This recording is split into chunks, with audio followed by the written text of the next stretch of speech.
All right, now, everybody. Quiet, listen to me. We're going to start a show. Now, some of you people have been with me before. You know it's going to be a tough grind, but we're going to have a show.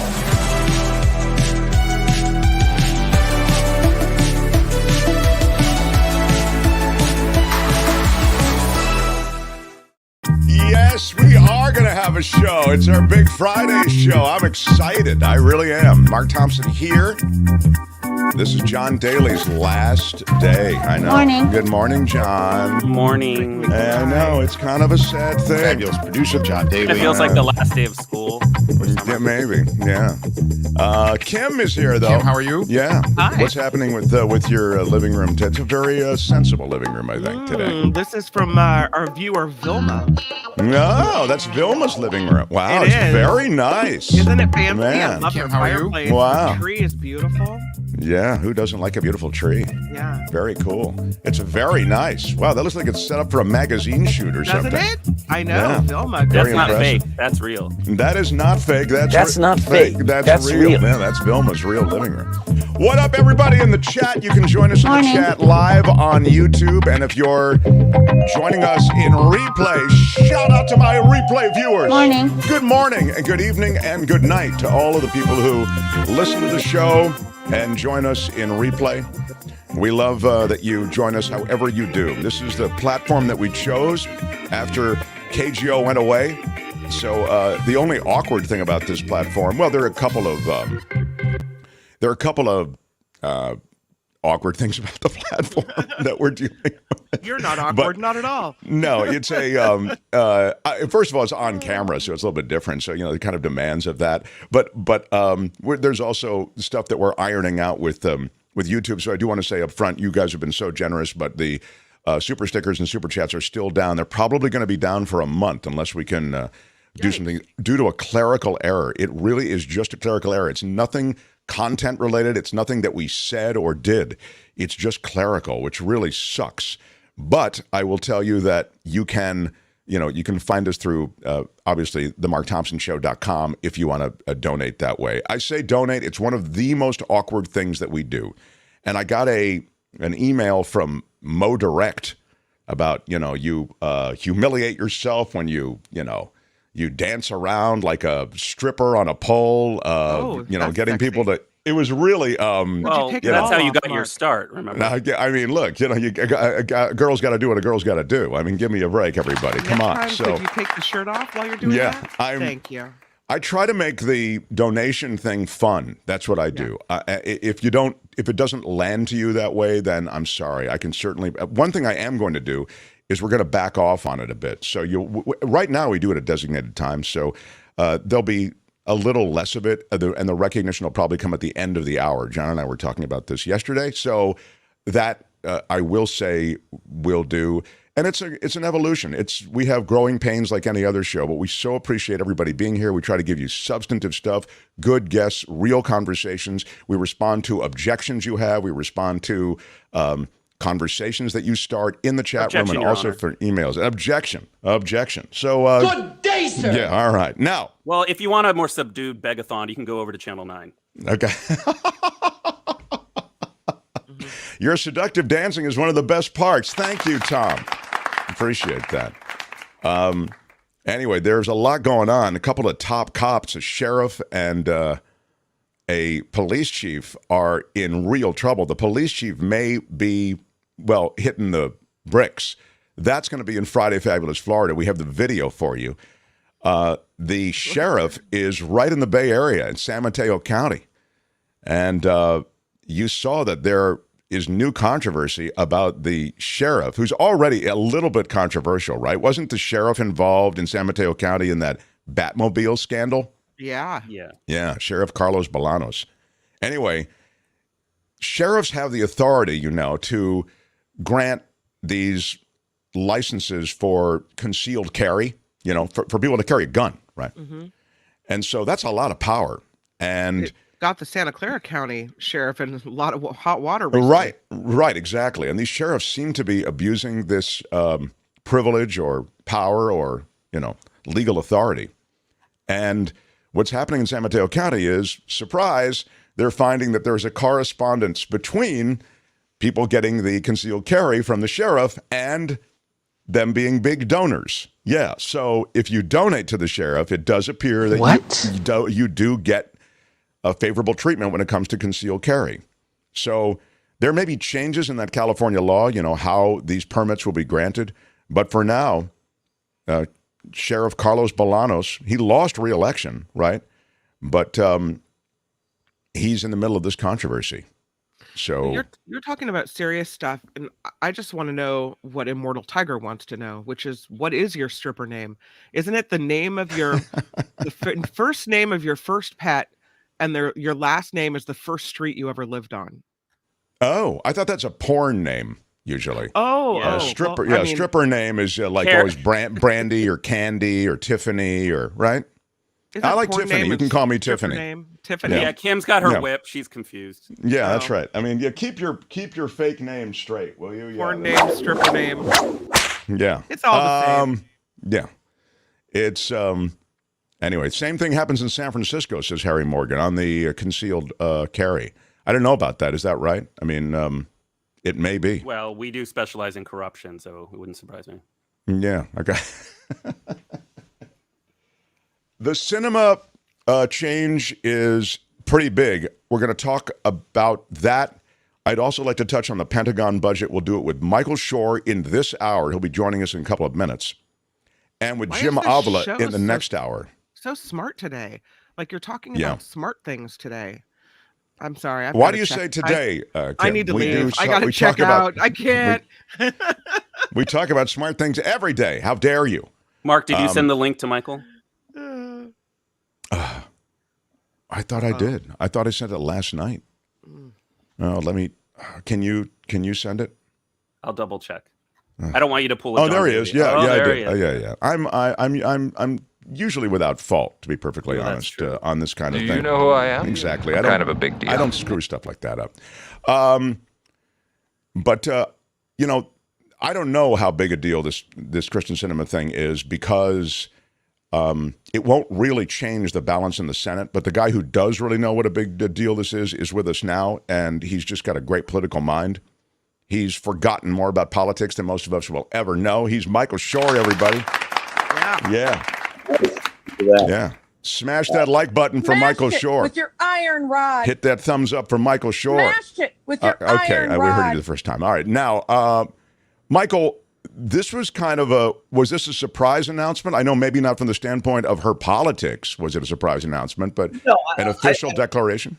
Look, I think when Democrats were talking about how important winning the runoff in Georgia was, it was precisely because of something like this, whether it was Joe Manchin or Kyrsten Sinema. Kyrsten Sinema made the most sense because Joe Manchin is a different case. We'll talk about him in a second, but Sinema is someone who is definitely going to be primaried in 2024 from the left and from another Democrat.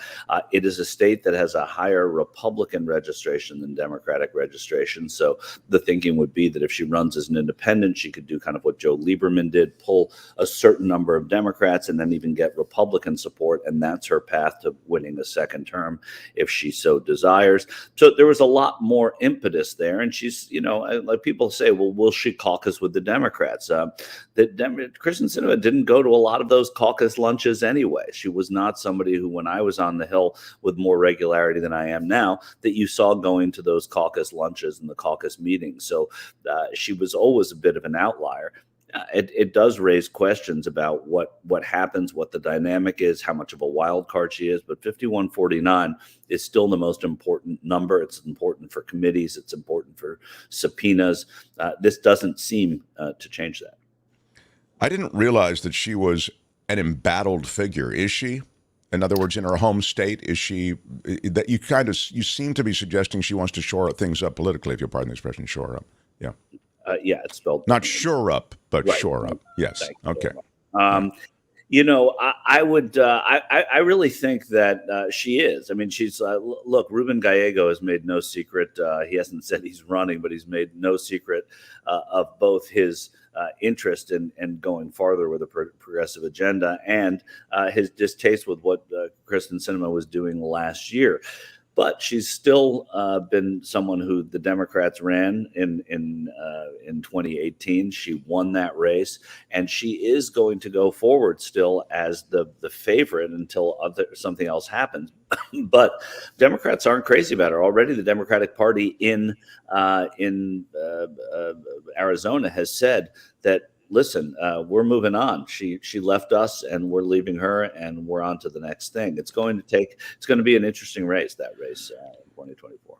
Well, it becomes not that big of a deal, right? I mean, if Raphael Warnock had not won, we'd all be up in arms. But now it's like, right. And look, I mean, even still, we'd be more scared of Joe Manchin if she is continuing to hold her committee assignments, which she said she's going to do. She told that, I believe, to the White House as well as Leader Schumer's office. So I think then it's sort of status quo. She's going to be a thorn in the side of Democrats, as she has been, a thorn in the side of the Republican agenda, which she was never embracing. It was more what she tried to do, and successfully to some degree, to President Biden's agenda.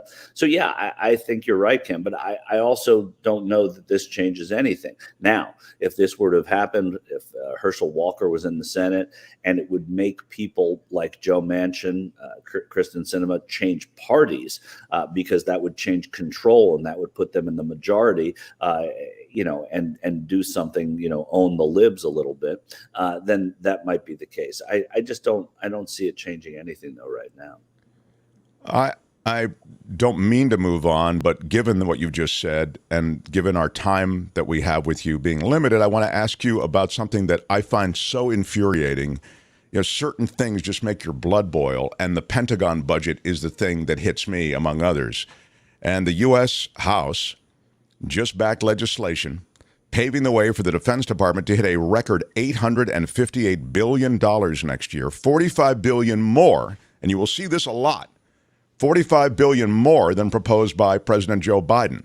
So you already have a bloated Pentagon budget, you have a request, and then, of course, Congress says, no, we want to give you even more money. This is an 8% increase in this case. I wonder if you could speak to that and the politics of it, because it's underhanded politics in a way. Or it's the most obvious and representative politics that exists. I mean, the military is a big consumer of something that goes on in all 435 districts in one way or another. And so you have members of Congress who are representing former military. They're representing the big lobby that the military contractors have. They're representing the banks that provide the loans to veterans. It just goes on and on. There is no pork politics like military pork politics. And that's what they do with these military budgets. The reason it's so bloated is because it is bringing the bacon home to 435 districts. Each one of them has some sort of military component. You say, well, they all have teachers. Why don't they do the same for teachers? Well, that's where the cynicism can rise, because you know what the military lobby and the military contracting lobby is. You know what the shipbuilders do. You know what the manufacturers do. You know what the health services people do. And those are powerful lobbies. And that's why everybody votes for these things. And that's why the Pentagon budget keeps going up and up and up. There's a little less than 5% in there for troop salaries. Yeah, they got a 4.6% raise for the military.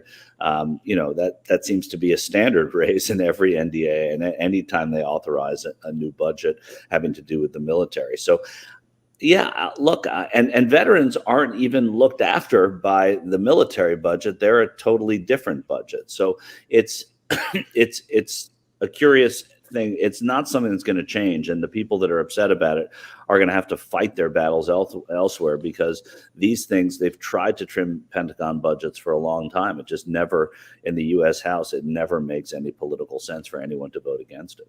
Debbie says, okay, but the money going to the Pentagon, couldn't that also be money to replenish what we've sent to Ukraine? I just don't see it working that way. In fact, a lot of the arms money, and again, Michael is the guy I really want to hear from, but a lot of that the arms we're shipping, I mean, that's just money and arms shipped right to Ukraine. I don't think they replenish those stocks per se. No, they don't, and that's part of, it's a little bit untethered to this. It's why they've tried to make these. Excuse me, sorry, these Pentagon bills. Sorry, guys, dogs. No, Somebody's at the door. Mailmen come, and that's what happens. It's all right. Then mailmen leave. So it's why the Ukraine stuff is untethered from anything having to do with a Pentagon budget, really, and they try and keep that as separate as they're able to do. In our last couple of minutes, the Congress did rally behind this Defense of Marriage Act, and so that seemed to have this sort of interesting bipartisan support. I say interesting because, the Holy Rollers, really on the GOP side, some of them came over. The Holy Rollers didn't. In fact, there was this impassioned, ridiculous, theatrical speech by one House member where she's in tears talking about, how marriage is being ruined, the institution, like it's some, divine institution. Right. From Missouri. Yeah. Oh my God. It was like bad dinner theater. Anyways, speak to this and what it actually does, if you would, please, Michael. Well, what it does is, and this can be put at the feet of Clarence Thomas, because when he hinted after the Dobbs decision on abortion that gay rights and gay marriage could be next, it mobilized Congress and mobilized the leadership in Congress to say, we can't let that happen. We're going to codify this at the federal level so that the court can't mess with it, and the court won't. And now it's great defense of something that had taken a while to get to for Congress, which from the days of Don't Ask, Don't Tell to the Defense of Marriage, all the way up to having it at the Supreme Court. The Congress wanted to make sure, and Nancy Pelosi specifically wanted to make sure that before she left Congress, this was done, and it didn't take very much doing. There's always going to be, like you call them, Mark, the Holy Rollers, and the Holy Rollers there are losing their battles, as they usually do. And when you're talking about civil rights progress, it always takes a little while. Actually, gay rights took a lot less time in a truncated way than some of the others. But when you get to progress, it always goes in that direction. That was one thing that King got right, is the bending toward justice. It just has to keep bending, and that's without getting sort of hokey about it, that's what this was. This was the next step in that, and it was one that was an exclamation point on the Speaker's career. Yeah, I don't know. Well, first of all, truncated is a ding word, but I am always hesitant. I wish. What's your skepticism? There are always going to be people who vote against. No. I was just going to make a general point, and this reflects my cynicism and downcast attitude toward humanity, perhaps, and our system. But even as they have built those reinforcements around the gay community's ability to marry and have those marriages respected state to state, you see them undo women's reproductive freedoms at the Supreme Court level. And I see the Supreme Court so radicalized now by the right that I see, sadly, that the, bending toward justice doesn't necessarily, in my lifetime, I don't see it happening. Right. Well, you're right. But if you take that in the context of other civil rights efforts, right? There's always people that are pushing back on it. Brown versus Board of Education had all deliberate speed, which was this vague amount of time in which they had to integrate the schools. You look at what happened with Dobbs, and what did it do? It made people realize, it woke people up to the fact, not only voters who reelected a Democratic Senate and gave the Republicans a lot less of a House victory than they thought they would have, based on the Dobbs decision alone, I would say. But it also motivated people in Congress to say, wait a second, if they can do this with Roe, look what they could do with Obergefell. And so now they've done this in Congress to fight against that. So I understand the pessimism about it, and it would be great if it was always like that. But they're always going to be people pushing against it, usually from the religious right. Well, and to maybe make the point or add to your point, the midterm elections did actually turn out to be a reaction in part to what this activist Supreme Court, radicalized, as I call them, Supreme Court did. They may have just overstepped, and all of a sudden it was like, to use the oft-used term, a wake-up call to so many that, hey guys, if there's more of this in the wings, if you vote more GOP leadership in. Right, and you didn't need elected members of Congress to tell you that. You had a Supreme Court justice tease it after the ballot. That's right. And so I think Clarence Thomas did a huge favor to the left by being an idiot and leaking that intent, because it really started the fire in Congress to have the vote that they had yesterday. You can find him here regularly on Fridays. Michael Shure, you can see him over on TYT and across the spectrum. He's a regular political analyst in so many different places. I so appreciate you spending time with us, Michael. Yeah, really cool. You can follow him on Twitter for now at Michael Shure, Shure. Michael Shure, everyone. Thanks, Michael Shure. Thank you. Thanks, guys. Yeah, really cool. The Mark Thompson Show. The old myth about drinking 8 cups of water a day, I guess they're now rethinking that for all of you who travel around with that bottle of water, which it seems to me like a good idea. I don't know. How many? Well, it looks like it was now? misinterpreted. The original research meant that you need the equivalent of 8 glasses of water, but they're not taking into account the water that's in our food. Yeah, the water in our food and other beverages, the amount of physical activity you have. Right. So it's very possible that if you're not drinking 8 cups of water a day, you're still fine in terms of your general hydration. But you should still get the Mark Thompson Show hydration system. The hydration system is good because should you be feeling at all thirsty, that's your body saying, hey, I'm not getting the necessary amount. And the hydration system is a stylish and effective way for you to maintain your hydration. You can get it at getmarkmerch.com, and that's the only place you can get it. Yeah, all the research I've said or seen says it depends on the person. It depends on, how big you are, how hot it is, the climate, right? Right, exactly. And that's Do you know who I am? Yeah. I'm kind of a big deal. Right. You know how big I am? They don't mean it that way. Okay. All right. The other thing I wanted to share with you is a great story of love and romance, I guess. You can tell me, Kim. I feel like you're the love and romance person here. Okay, go ahead, bring it on. A 100-year-old Ohio couple, married for 79 years. They died just hours apart from each other. Oh, it's one of those stories. Yeah. The story of can't live without you. Right? Yeah. Mm-hmm. After revealing they never once had a real argument during their 8-decade marriage. Not one argument. Don't believe it. Neither do I. Well, maybe they had one argument right at the end. How about one real long one over 3 decades? We've been arguing for 30 years. June and we were going to argue over who dies first. June and Hubert Mellicote. Their love story came to an end after nearly 8 decades together. Their son Sam, who is 76, told the Dayton Daily News, because they're in Ohio, of course, that his mother fell gravely ill the day after Thanksgiving and was put on life care. Seeing his wife's health deteriorate was too much for Hubert to bear. Oh. He soon broke down and was admitted to the same hospice center. 5 days later, Hubert passed in his sleep.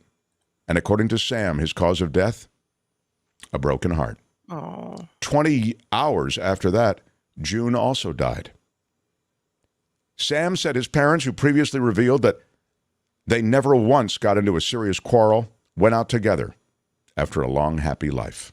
And there you go, friends. Yeah, that's a very nice. I think it's Now very we know sweet. the rest of the story. And now you know the rest of the story. Page Can 2. you imagine being married for almost 80 years? No, I cannot. God. It's like every annoying thing. By year, 75, I'm thinking, okay, this is too long. We have a lot of people who've been married a long time who watch this show and who are subscribers now. And you can tell me one of two things happen. Either what Kim's talking about happens, where you get, I can't take one more day of this guy, or a woman, by the way. I mean, whatever. She spends too much, she talks too much, whatever the thing is. He doesn't show up on time, whatever your complaint is. Jim Riley, maybe one of them was deaf. That would work. But, or it goes the other way, which is you get used to it. You recalibrate. It becomes part of the rhythm of your life, and it's no big deal. And you realize that the things that annoy you, because everyone has something, right? The things that annoy you about one person are probably less than you would be annoyed by someone else. So That's exactly your right. man cold. yeah, like the man cold. That's So are you right. suggesting that your husband's not going to outlive you? I'm just saying that if he doesn't, there's going to be a lot more complaining. You know. Oh, what did she say? Gotta watch out. The guy who took 40,000 ecstasy pills Wow. and lived to tell the tale. Oh. He's 37 years old. He popped up to 25 pills a day for 9 years. After he stopped, he was left unable to move for weeks. This guy took the drug nearly every day for 9 years of his life. Ecstasy, okay? Habitual use left him with depression, anxiety, memory issues, and rigid muscles. 40,000 tablets of ecstasy How much is would the that most cost? that has ever been taken by a single person. I mean, I'd say, how much does it cost? you have to be pretty. I mean, are you rich to afford that habit? I don't know how much ecstasy is. Ecstasy expensive? Well, he may have been a drug dealer.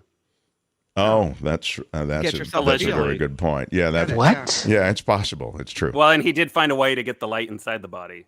Yeah, that's right. He really did. Supposing you brought the light inside the body, Which you can do. Which you can do. Yeah, well, good for him, I guess. So,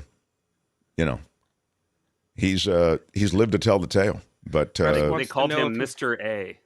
yeah, they called him Mr. D. Live in Florida? No, he didn't. He did not live in Florida. Friday Fabulous Florida next. After Kim's news, I do want to take a moment and recognize Steve Moskowitz, who is our sole sponsor. He is our exclusive sponsor, and I'm so proud to have him on this show. He is a brilliant tax mind. Also, as you know, he's a legal tax mind, and when taxes and law meet, instead of having to employ a tax lawyer and a tax accountant, you have both in Steve Moskowitz. Moskowitz is 888-TAX-DEAL, 888-TAXDEAL, 888-TAX-DEAL. And you can also find him online, MoskowitzLLP.com, MoskowItz, MoskowitzLLP.com. Last thing I'll say after we finish this first half hour is smash that like button like a boss. Smash it with your iron rod. And in so doing, you'll help us in the YouTube algorithms or whatever. And I'm sorry, Mark. I can't do I'm that. sorry, Mark. I think you know why we can't do that. I think you know what the problem is just as well as I do. That's what I meant to say. Kim's news, Friday Fabulous Florida, includes all the madness, reptiles, drunkenness, a sheriff out of control. I think you're going to like it. And speaking of liking it, yet another reason to hit the like button is it's John Daly's last day. And it's sad for us, but he's going on to a really cool job, so we feel kind of excited And for I him. put a lot of love into this last Florida segment. This is his last Friday Fabulous Florida, so let's not screw it up, people, all right? Mark Thompson Show, here on YouTube. The Mark Thompson Show.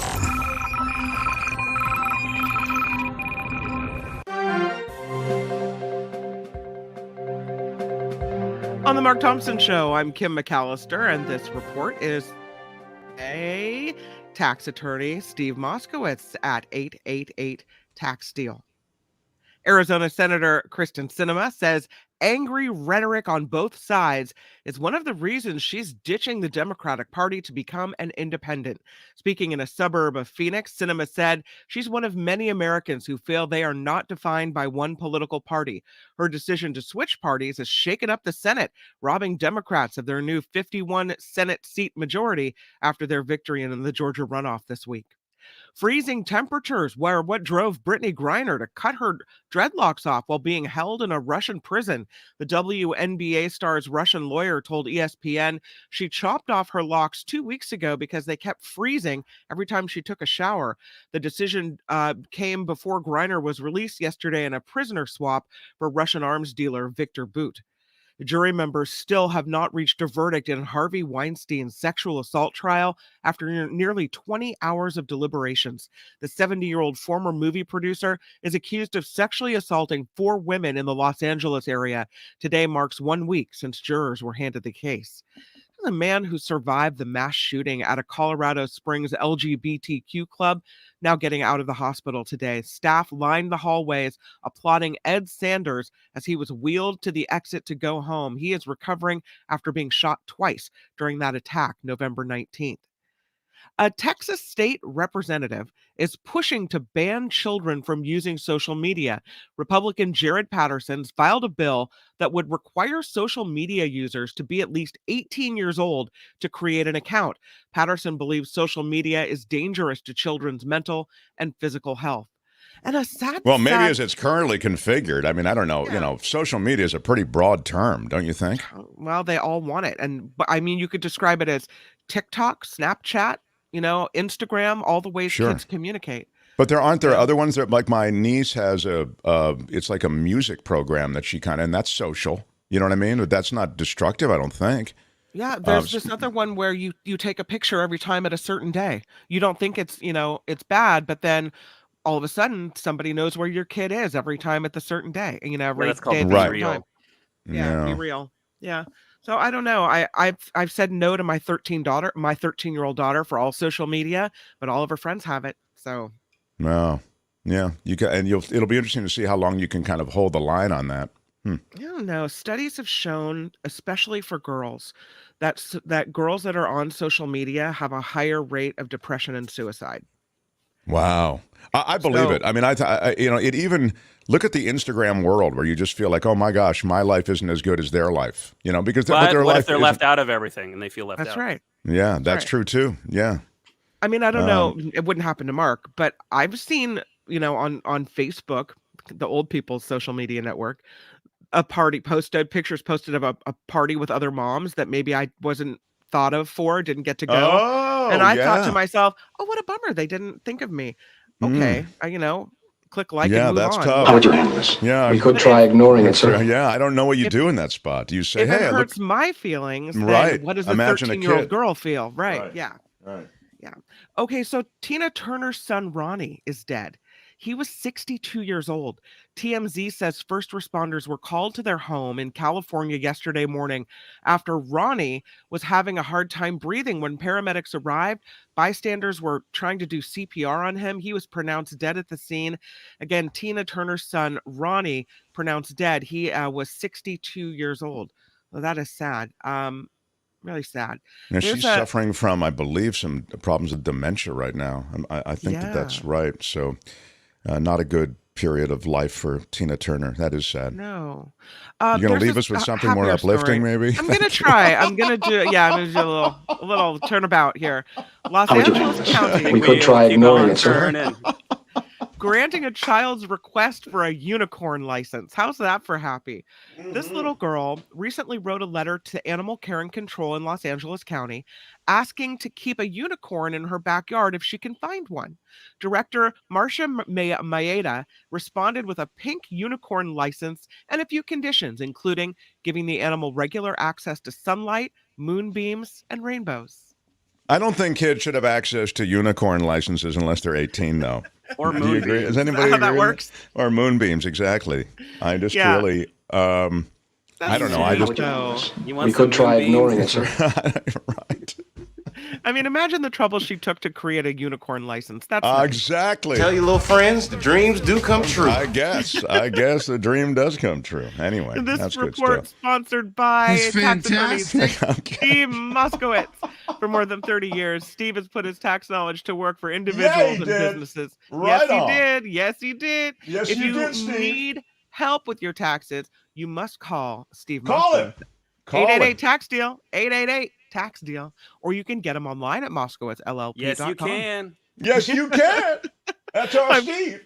I'm Kim McAllister on The Mark Thompson Show. Right on. They had to close down an entire radio station to silence him. Yes, they did. And now he's here. Ladies and gentlemen, Mark Thompson. Oh, yeah. I know. Thank you very much. I don't know. Ladies and gentlemen, I'm Shadow Stevens. This is the Mark Thompson Show. Keep it to yourself.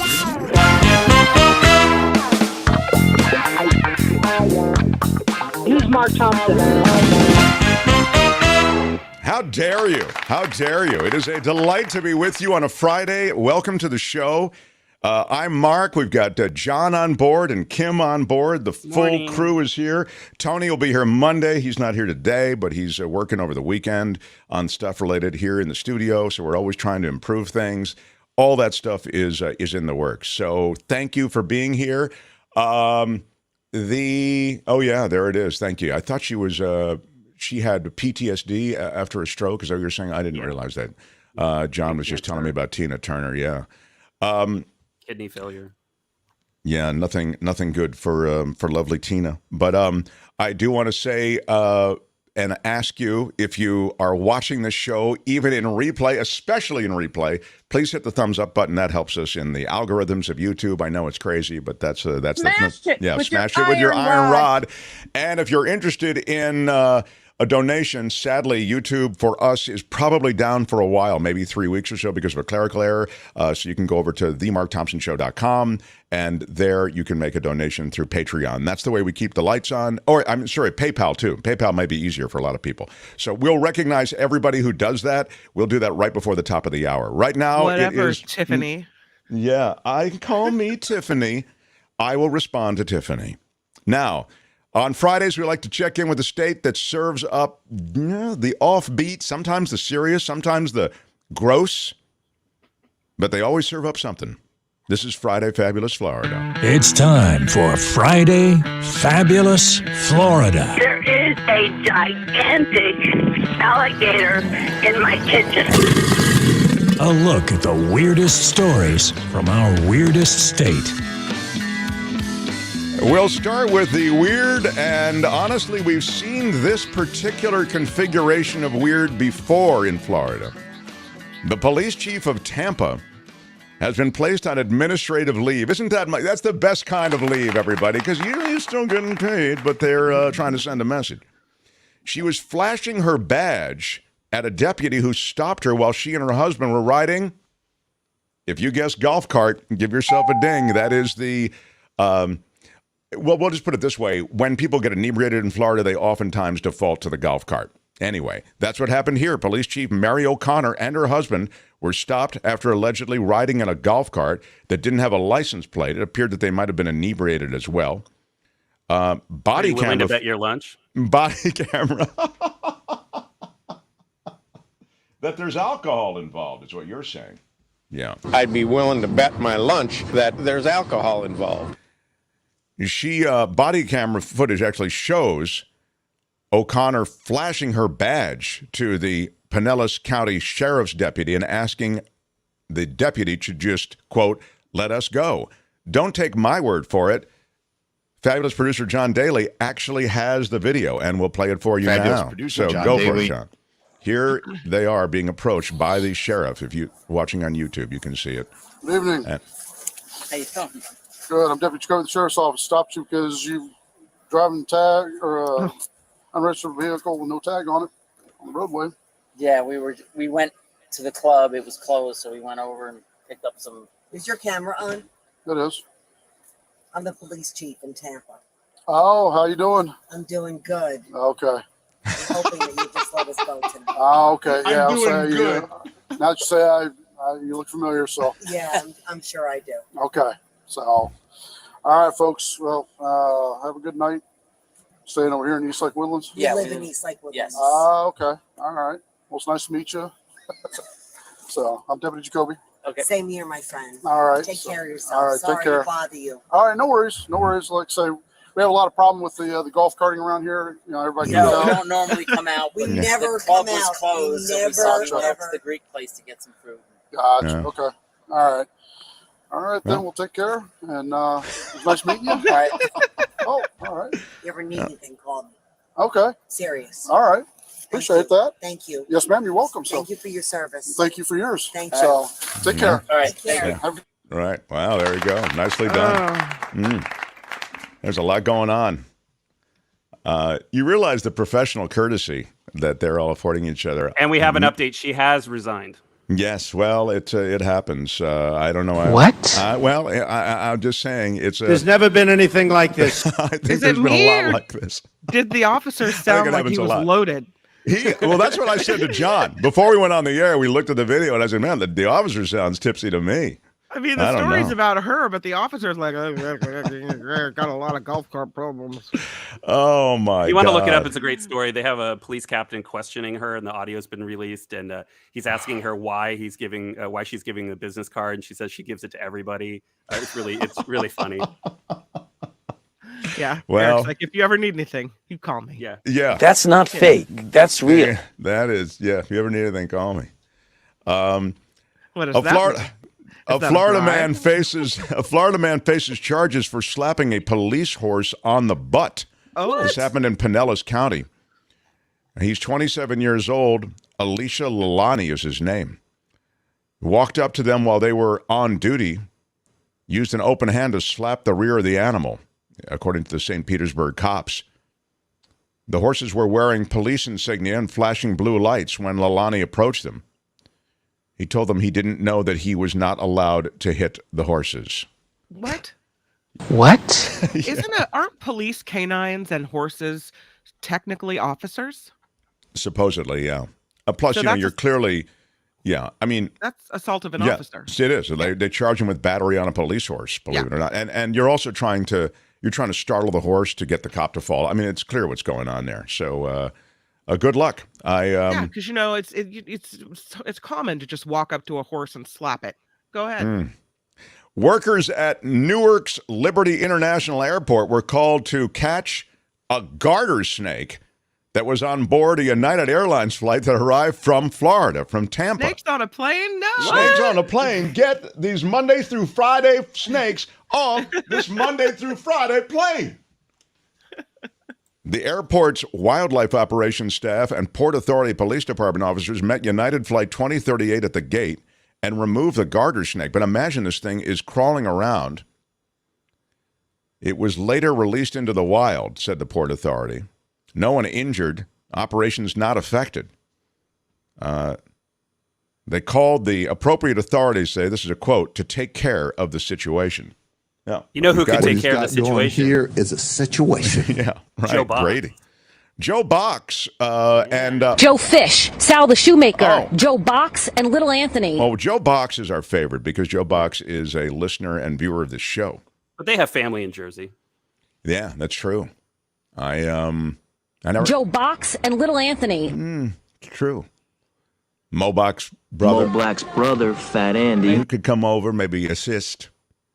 Anyway, yeah, good point. Jersey is the place for Joe Box to shine. I'm the world's hottest scientist who wrestles alligators and also models, says Rosie Moore. She spends her day. Career? No, you get to be whatever you want to be, sister. I think she gets to do whatever she wants to do, if I can just say it. Lovely gal. Lovely gal. She spends her days dealing with pythons, sharks, and alligators. Wow. If you get it in order, you get extra points. Python, sharks, and alligators. But she is a 26-year-old who is often compared to Hannah Montana because of her glamorous side. And she, on her glamorous side, you can see, is a model. She works in Florida for Delray Beach's Coastal Water Resources Management Team, comes face to face with deadly creatures that people would usually avoid, but she loves it. The geoscientist is also signed as a professional model, and her Instagram is filled with impressive brand deals and collaborations. That's not fake. That's real. Look at that. Mommy, when I grow up, I want to be a scientist who wears a bikini. Yeah. Yeah. Well, maybe, Mark, you could collab with her. I think she's a collabor and I'm a collabor, and let's collab together. I did a show called Shark Attack Experiment Live. And it was That sounds live. like a good idea. It was live from the Indian Ocean. Okay. Imagine it was on Nat Geo. And it was a big show, man, down in South Africa. And we were live from the Indian Ocean, and the boat was pitching like up and down. And I'm mentioning it in this context because they had models on board. All of these glamorous models. They looked like this like this emotional beautiful model support we're models? talking about. Yeah, well, they were researchers. They looked like this Rosie Moore we're talking about. So you imagine you've got a boat of models. There was more than that. There were also people who had been involved in shark attacks as well. But one of the things they were doing was dropping these scientists / hot model types into the water, shark-infested waters off the coast of South Africa. So it was like that kind of show. It was really to show, though, that sharks are endangered. There was kind of a decent sort of message at the bottom of it all, but the idea was to get viewers by dropping people into these shark-infested waters. You know, they were dropping the wrong people. You drop a skinny model girl into the water. Yeah, sharks aren't interested. There's no meat on those bones. Never even came up in a meeting. You're right. You drop a girl who can go chunky dunking in the ocean in there. Watch what happens. That's a it's a wild idea, but it just might work. Maybe for the next one. The problem with the show, in addition to whatever, conceptual issues there might have been, according to Kim, maybe we're dropping the wrong people in, was it was so stormy and the boat was pitching so much. Everybody was throwing up. It was crazy. We couldn't, the current was too, we couldn't, like when you drop them in, they just go immediately like a mile away. I mean, it was crazy, the undertow and the current. So it really screwed up the whole thing. We had a really rough time. But everybody looked like this model, Rosie Moore. Yeah, pretty incredible. Gig, Mark. Tough gig. Yeah, it was a test. Somebody had to do it. A Florida man is arrested with a meth pipe after climbing a tree in an attempt to escape law enforcement. That never works. Wow. Yeah. That is a wild idea that will never work. No, wild idea that just won't work. He did take it to the next level. According to Hernando County Sheriff's Office, a deputy tried to stop a man on a bicycle in the area of Navy Drive and Twin Dolphin Drive in Brooksville. Where is that, John? That's it's right down the street from Publix and Whole Foods. Yeah. The Sheriff's Office, canine, and aviation units were called in. Well, they really went after this guy. You try to stop a man on a bicycle, and when you can't, you call in the canines and the aviation unit. Man, that's Florida. It wasn't long before the aviation unit spotted him. He was hiding up in a tree. He climbed down the tree without further incident, had a glass pipe with meth residue on it. He was charged with fleeing to elude law enforcement, providing false information to law enforcement, possession of drug paraphernalia, and resisting an officer without violence. If you get it in order, you get extra points. Yeah. Elude law enforcement, providing false information to law enforcement, possession of drug paraphernalia, and resisting an officer. He is being held without bond. Sorry, Kim. He's being held without bond. And that was my next boyfriend. Yeah, exactly. You'll have to wait. We'll have to hold. Yeah. A Florida man tries to steal from Walmart. This Walmart is filled with deputies. That's right. That was I a thought you were wise going to choice. say meth. Well, you could have gone either way. Never a bad guess in Florida. This is in St. Cloud, Florida. A Florida man finding himself in handcuffs following a night out at St. Cloud Walmart. A man in the Osceola County Sheriff's Office recently tried to steal items from the retail giant. He may have gotten away with it, were it not for the fact that 40 deputies were at the store. And you're saying, why are there 40 deputies at a Walmart? Which is a good question. They were there for a Shop with a Cop event. That's right. So, according to a not shoplift with a cop. No. According to a post, the deputies were at Walmart with the forensics team, the community services team, and the sheriff. There were 40 of them there. And this guy tries to jack this Walmart, taking things like perfume, gloves. The sheriff's office said, this is a bad idea, dude. And didn't say it, but we knew it. What he's got going here is a situation. It's a situation. He was arrested quickly. I mean, you wonder, were they all in uniform? Shop with a Cop, they probably were all in uniform. I would think so. Yeah. There's 40 of them in there. It's probably highly obvious. What a dummy. Well, at some point, you turn that corner and you're like, oh, crap. Yeah, I'm in the wrong. Right. I do think that, when you really have your heart set on ripping a place off, maybe, you don't scope it out quite the way you should. Yeah. Or maybe that's the bragging rights. I stole 40 cops in the store and I still got away with it. That's a good point. There's never been anything like this. Yeah, that's true. A Florida man accused of stealing over $1,000 worth of toothbrushes.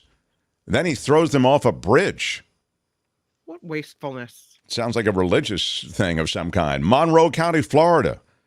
He's facing charges of larceny for allegedly stealing more than $1,000 worth of toothbrushes. By the way, how many toothbrushes is that to get up to $1,000 worth? I mean, it's not exactly a high-ticket item. This is at a Walgreens. Yeah, Walgreens in Marathon. And then he throws them off a bridge. 37-year-old Tracy J. Mofield walked out of the store with they're electric toothbrushes. Oh, okay. They're worth $1,375. He didn't pay anything for them, so it's a really good deal if you don't pay anything for them. He was in a white Lexus. Where do these people get these nice rides? By stealing electric toothbrushes. I guess the caper was working for a while. They found him and the vehicle. He admitted to stealing the toothbrushes, and he said he threw them off the Long Key Bridge in the Florida Keys. He's being held, I'm sorry, Kim, $25,000 bond. All the good ones always are, you know. Yeah, it's a really, it's a rough one. John, do I have any story that I missed? Well, you went through those pretty quick. There's some other stories if you want to add another one. I like the Walmart. Do you like the Walmart nine-time arrestee? Yeah. And this is pretty strong. Okay. I guess Walmart and Walgreens, these are, repeat rich targets for many people in Florida. But in this case, it's a Florida deputy, former, arrested for stealing from Walmart 9 times. I mean, that's some of the serious problem. His name is John Reed, 44. He is caught stealing at the Mulberry Walmart. Where is that, John? That's right down the street from a Whole Foods. From Whole Foods. There you go. That's the second time in the FFF that a Walmart got hit. That's what I'm saying. They well, like and Walmart. Talk about shopping with a cop. This is the cop you want to shop with. Right. He's a former deputy. And investigators said that he committed the thefts by intentionally not scanning items in the self-checkout lane. Ooh, it's a wild idea, but it just might work. People do that. They go through the self-checkout and they go, well, that's this one I don't need to scan. A loss prevention officer, meaning a shoplifting cop, right, discovered the thefts after he saw Reed trying to steal 2 hoverboards. What? Merry Christmas. Dude, if you're going to do that, do it with a bottle of mouthwash or something. Don't do it with a hoverboard. Be a little more discreet.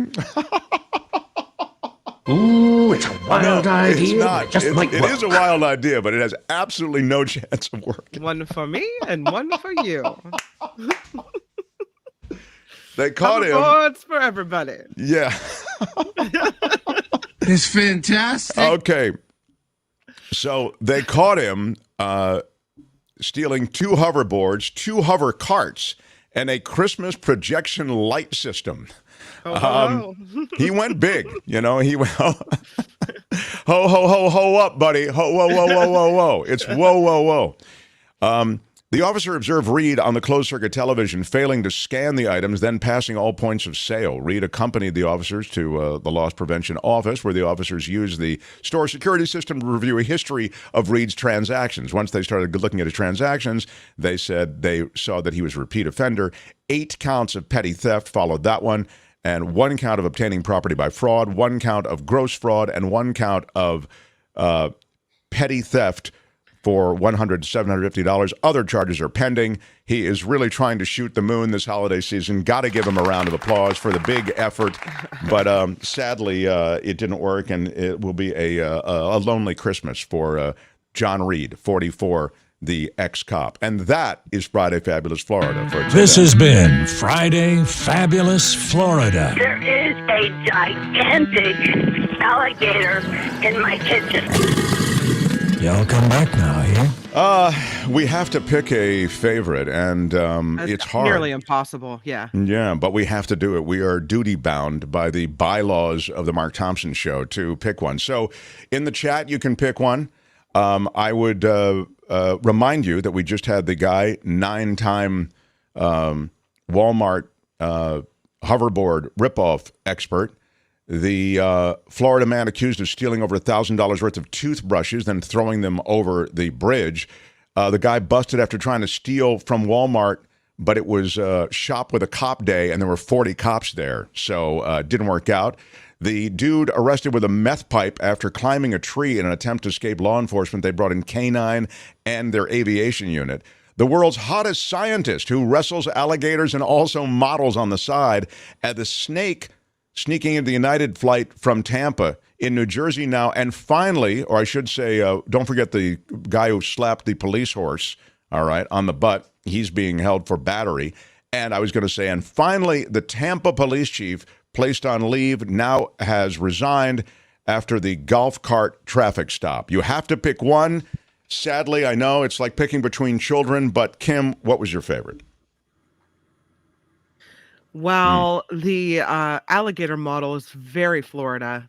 I love that we have the video of the golf cart and the cop who sounded drunk and I'm going golf cart. Golf cart. I'm just looking to see what the meth tree, alligator wrestler, scientist, model, says immortal tiger. Loose says shop with a cop. I do like that story. Alligator wrestler. Yeah, okay, that's the model. Meth tree, shop with a cop, says tranquil. Sheriff who resigned is strong. I agree, it is strong. How about you? This will be your last chance for now, fabulous producer John Daly. Maybe you come and you do a guest hit on Florida another time. Yeah, for me, it's coming down to the police chief who resigned because she's feeling good. And the police officer who got caught stealing the hoverboards. I say go big or go home. So I'm going to go with the shoplifting cop.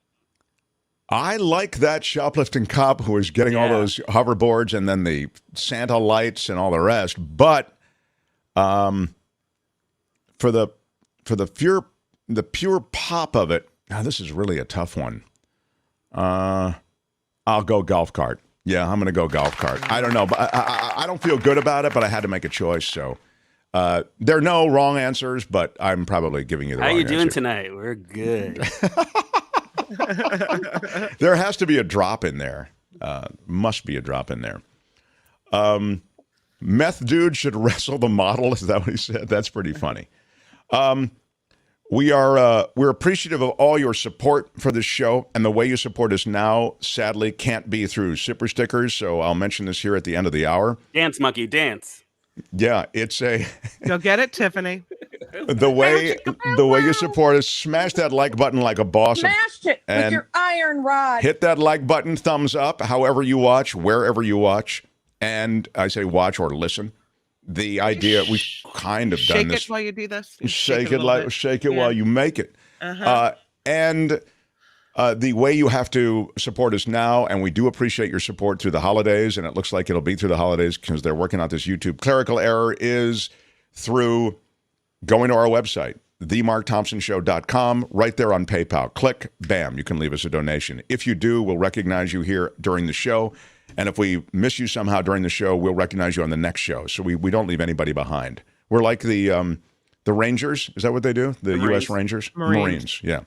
So we never leave a donor behind. If you're a Patreon subscriber on this show, we post all the names of our Patreon subscribers at the end of the show. If you've come in for a little bit more on a monthly basis, we post your name a little bit bigger because we're super grateful to you. And there are going to be things in the new year that the Patreon subscribers and those who have made equivalent donations will have access to. So we're sort of excited about putting together a schedule for the new year, some live events, that kind of thing. So there's a lot of cool stuff that's percolating. But for now, sadly, the YouTube model is going to be down, meaning we'll be here every day, but the way you contribute has to be the way that I just described it, themarkthompsonshow.com. So Kim's News, next hour, Jim Avila from ABC, the former longtime ABC News correspondent, senior correspondent, White House correspondent there.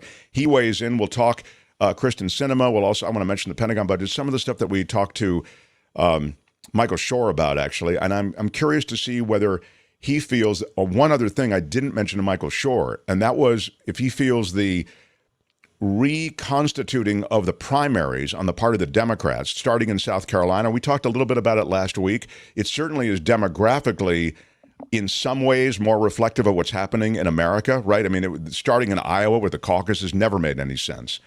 Also in a lily white state, just to speak to the demographics of it.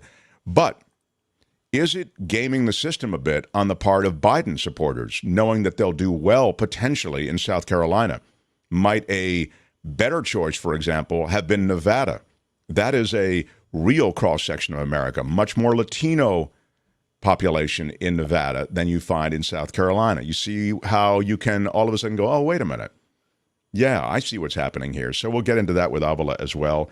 So there's much to do. Smash the like button like a boss. We'll take some news and Avila next. Mark Thompson There's Show. a reason that this place is fun. Yeah, all right. I love that. The Mark Thompson Show.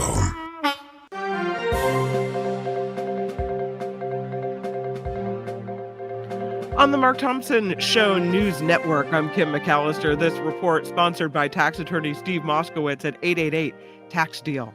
Kyrsten Sinema's decision to leave the Democratic Party shaking up the Senate. Arizona's Sinema announced that she is changing her party affiliation to independent right after Democrats won their 51st Senate seat. Sinema's departure brings the Senate closer to the 50-50 setup it has dealt with for the last 2 years, but she told Politico nothing will change about her values or her behavior. The majority of Americans are not satisfied with President Biden. A new CNN poll put Biden's approval rating at 46%, which is an increase from 41%, who said the same in October. Meanwhile, a Gallup poll released this week shows Biden's post-election job approval was stable at 40%. The Texas man who became a Mexican drug cartel leader, and now he has mysteriously vanished.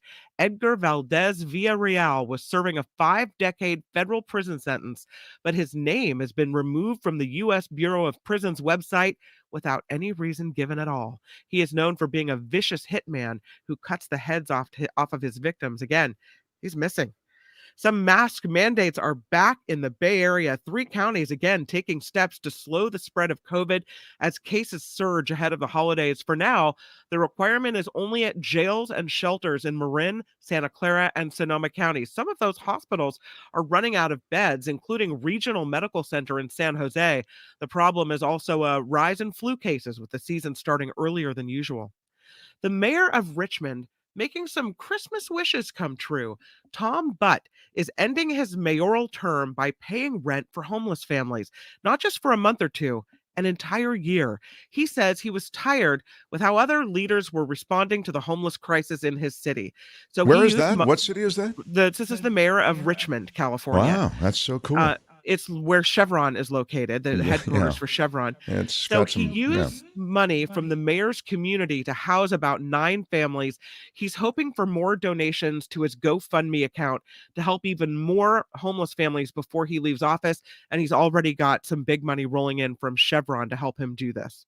So disruptions continue to unfold through the University of California system, with academic workers still on strike. The walkout now reaching a big moment when graduate researchers and teaching assistants decided to be on the picket lines during finals week. So now students' final grades are up in the air. The Council of UC Faculty Associations estimates faculty will withhold at least 34,000 grades across the system. Some professors have even pared down final exams, shortened length requirement for essays, and left out material from tests not covered because of this strike. So let's go to New York now, where New York officials are banning alcohol on commuter trains ahead of the annual SantaCon event in Manhattan set for Saturday morning. Apparently, there's a little booze going on, a little alcohol involved there. There will be extra MTA police officers on duty to enforce the ban and be ready for any unruly behavior. This year's SantaCon kicks off on Saturday. The annual bar crawl usually draws huge crowds where people dress up like Santa. And this report sponsored by tax attorney Steve Moskowitz, drunk Santa, that is. For more than 30 years, Steve has put his tax knowledge to work for individuals and for businesses. If you need help with your taxes, you go give Steve a call. He's at 888 Tax Deal, or he's also online. You can find it at moskowitzllp.com. I'm Kim McAllister for the Mark Thompson Show News Network. Do you feel it? It's the Mark Thompson Show. Who's Mark Thompson?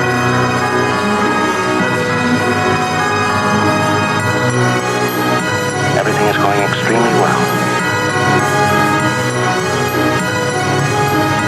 You cannot say you love your country.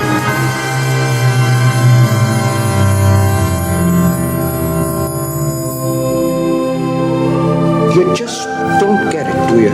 You don't. Listen to me. I don't want to hear you. You know what, Hal? You created havoc and chaos. I don't think you should apologize for how you feel. Why are you yelling? Seriously, what the Can you let him finish, sir? It's all there, black and white, clear as crystal.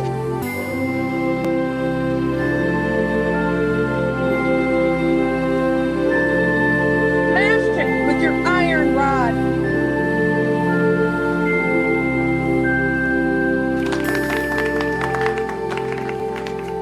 Oh, how sweet. Thank you for that little Christmas missive. It was really very, very nice. Mark Thompson here. It is our, this is our reconstituted radio show on YouTube, and I'm so grateful because we don't have the normal mechanisms all in place that so many of you have been helpful and supportive to try to help us get those mechanisms in place. Among Susan Lyman, and now listen, Susan Lynham, I should say, what Susan had to do was go to themarkthompsonshow.com and make a contribution there because the YouTube way isn't working for a little while, maybe a few weeks. And it's because of a clerical error, as I mentioned before. Anyway, so she went to themarkthompsonshow.com and then made a PayPal contribution of $200.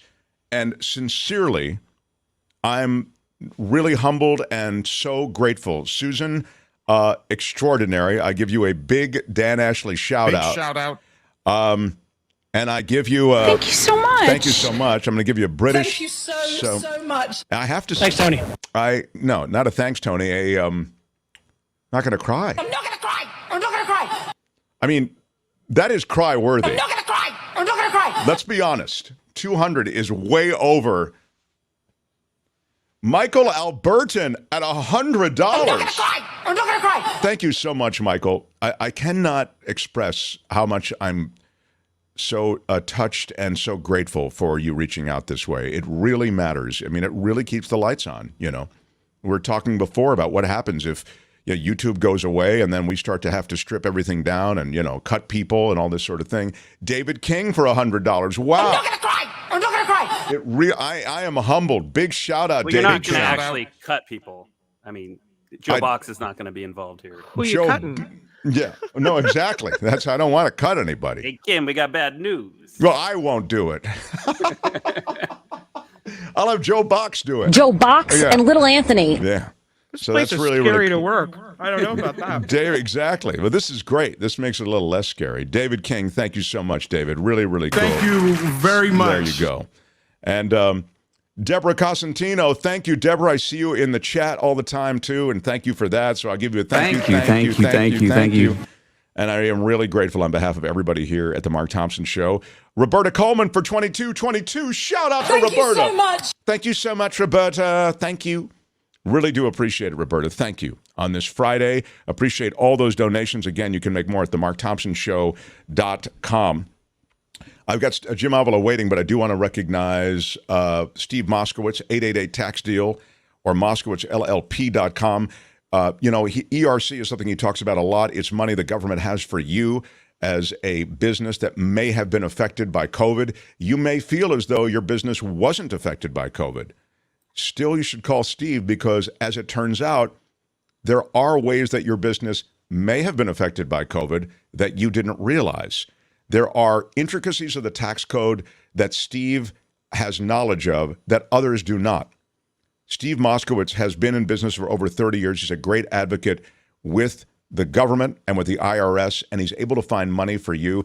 And end-of-year tax planning and preparing for next year, that can be so effective and done so effectively with Steve Moskowitz. 888-TAX-DEAL, 888-TAX-DEAL, or MoskowitzLLP.com. So really, really cool to have Steve Moskowitz on board. And again, as I say, the great thing is he's so good at what he does. So.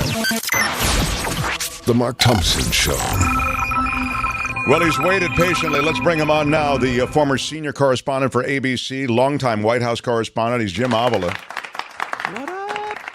And his takes on the world and what's happening in politics in this country and beyond, so clean. And I'll remind you, Jim Avila was the guy who said there will not be a red wave. The much talked about red wave in the midterms will not materialize. And he gave you all the reasons. He showed the math, and that math was exactly what happened. So I give him a little credit for that as well. So I wanted to ask you, just apropos of elections, and apropos is a ding word, of course. And then I want to talk about something that we didn't talk about last hour. We touched on Sinema a bit last hour. I want to start, though, with the shakeup in the Democratic side of putting South Carolina first. I know we touched on this last time, but I want to ask you something else we didn't touch on. And that is, because you mentioned in our last conversation when we talked about this last Friday, you, Jim Avila, said, well, you know, this is a different demography. You know, South Carolina, much more in the way of a black vote, for example, in South Carolina. It carried Biden probably in the primaries to put him top of ticket in 2020. You talked about the fact that you would have liked to have seen it be Nevada because there is more of a cross section, certainly more of Latino population there.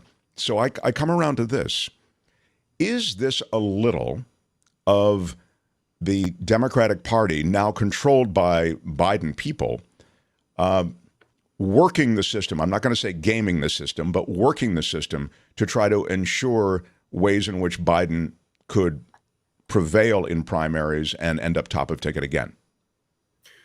Well, I think it will help, but honestly, if a current president who is pretty popular, I mean, I understand that he's had some issues, but the things are going up, and he's passed some pretty interesting things.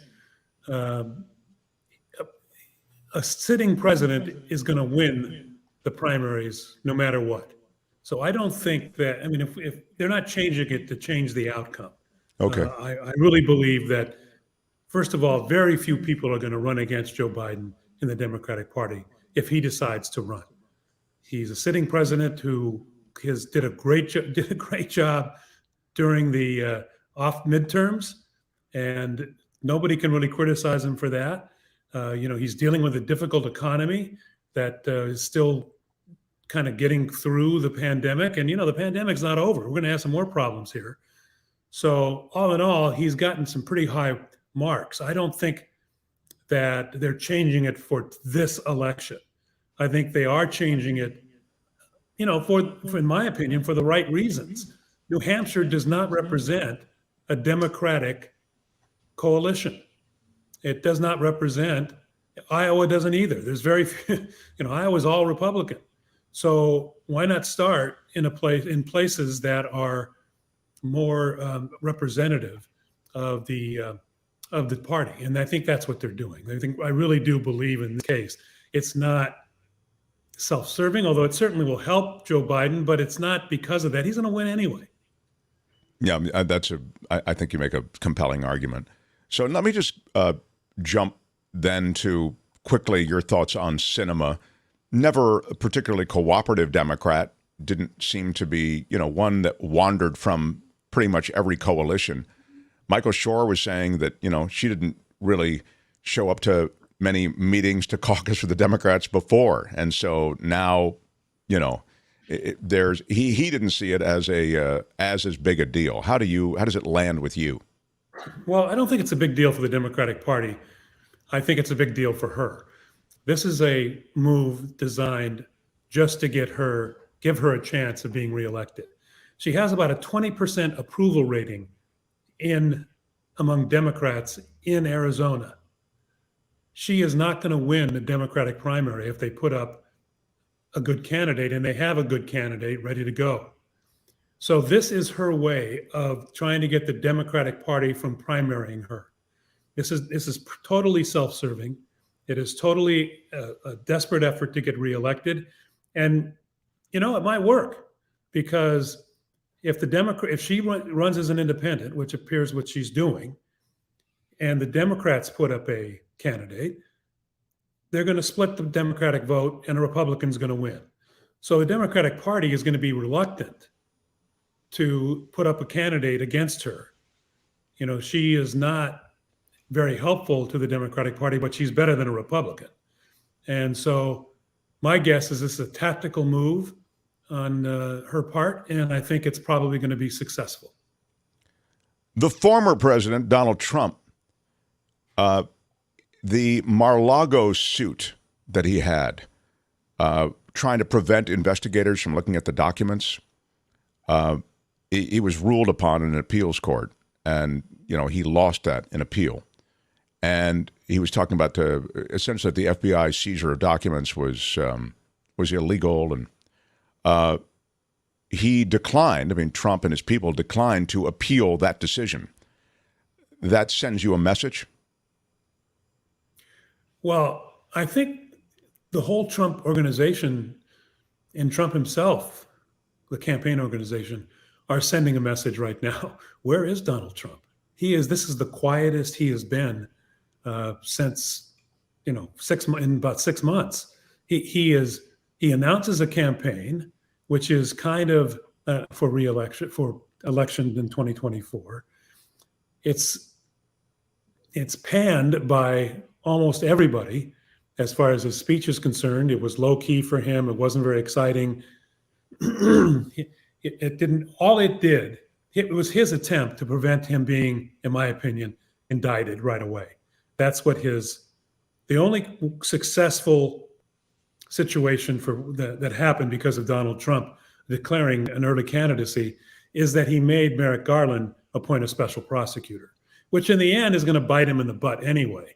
I think this guy is after him, and all of his moves are designed to indict Donald Trump, and I still believe he'll be indicted before summer.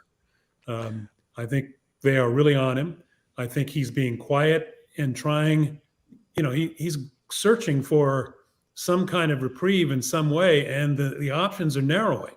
And so we're hearing less and less of him, which is really great. The other shoe to drop is going to be the indictment. I mean, his organization has already been convicted of being a fraud and tax fraud. His tax information has been turned over to the January 6th committee, which is going to include that information in their report, which will be by the end of the year. He has nothing, his winning, we're going to get so tired of winning. He hasn't won in a long time, and he is in big trouble. So, why he didn't, maybe somebody convinced him finally that he's not going to win an appeal. And even the Supreme Court has ruled against him. Well, that's the point. You were hearing that he was going to appeal everything up to the Supreme Court level. And of course, now to hear that they're not appealing does send a message. And of course, that special master was overturned. They were going to appeal that, but then they didn't. The special master bought him some time, the appointment of the special master, which was really just a total wet kiss by a judge who had been appointed by Trump. Sorry, Kim, did you have something? No, I love that Jim Avila thinks that Trump will be indicted. And I wonder if you pull out your Avila crystal ball and look at what indictments you think will come. Do you think he's indicted in Georgia for some type of election fraud? Do you think it has to do with the January 6th commission investigation? Is he indicted on a federal level for election issues?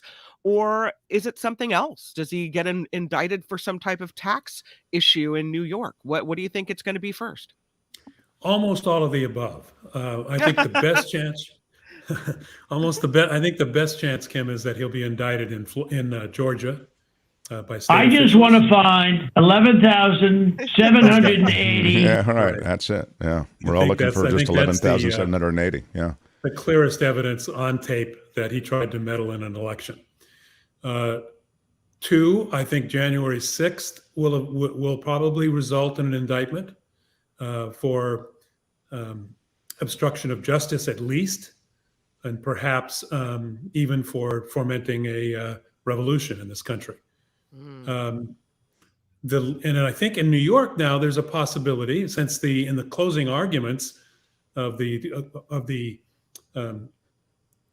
conviction that his organization got for fraud, tax fraud, the prosecutors said that Donald Trump knew about this, and there's still a chance they can go back at him for that. You know, the new New York. Not attorney general, it's a district attorney who was elected a year ago, dropped the criminal part of that investigation and continued with the civil part. That is still there, but they said they're still investigating, and there's still a chance that will happen. So that's another area. And I think January 6th is true. I think the weakest case they have, because they have to prove intent, are the documents cases. In the documents case, there's been no proof yet, or at least we don't know about it yet, that he's attempted to sell those documents or given them to our enemies in some way. If that happens, he goes to jail. That hasn't happened that I know of. Now, Jim, he's got documents everywhere. I mean, he's got documents everywhere, but the tanning bed. I mean, it's unbelievable where he's got these documents everywhere they look. Yeah, no, exactly. And it's a bit disconcerting that we don't even know, when I say we as a country, as a government, what documents he has. I mean, that you can skate with 11,000 plus documents and really not really sure which ones you have. It's somebody who is as lawless as Donald Trump is and as reckless as Donald Trump is can really ride roughshod over our system. Absolutely true. I think that with this, what's going to, in this case, and I've said this before in your program, is that what's going to happen is that they'll try to either find him or reach some kind of agreement unless there's evidence that he tried to sell them. Donald Trump, if we know nothing about Donald Trump, we know that he's an egomaniac. I've said from the beginning that I believe that the most, I've always subscribed to the simplest answer is probably the correct answer. And that conspiracy theories should be looked at skeptically because of that. I believe that this simply, most likely, I'm not ruling it out, but most likely, I believe this was a total ego trip. This was look at the letter I've got here from the North Korean leader. Look at let me put on the wall this classified document.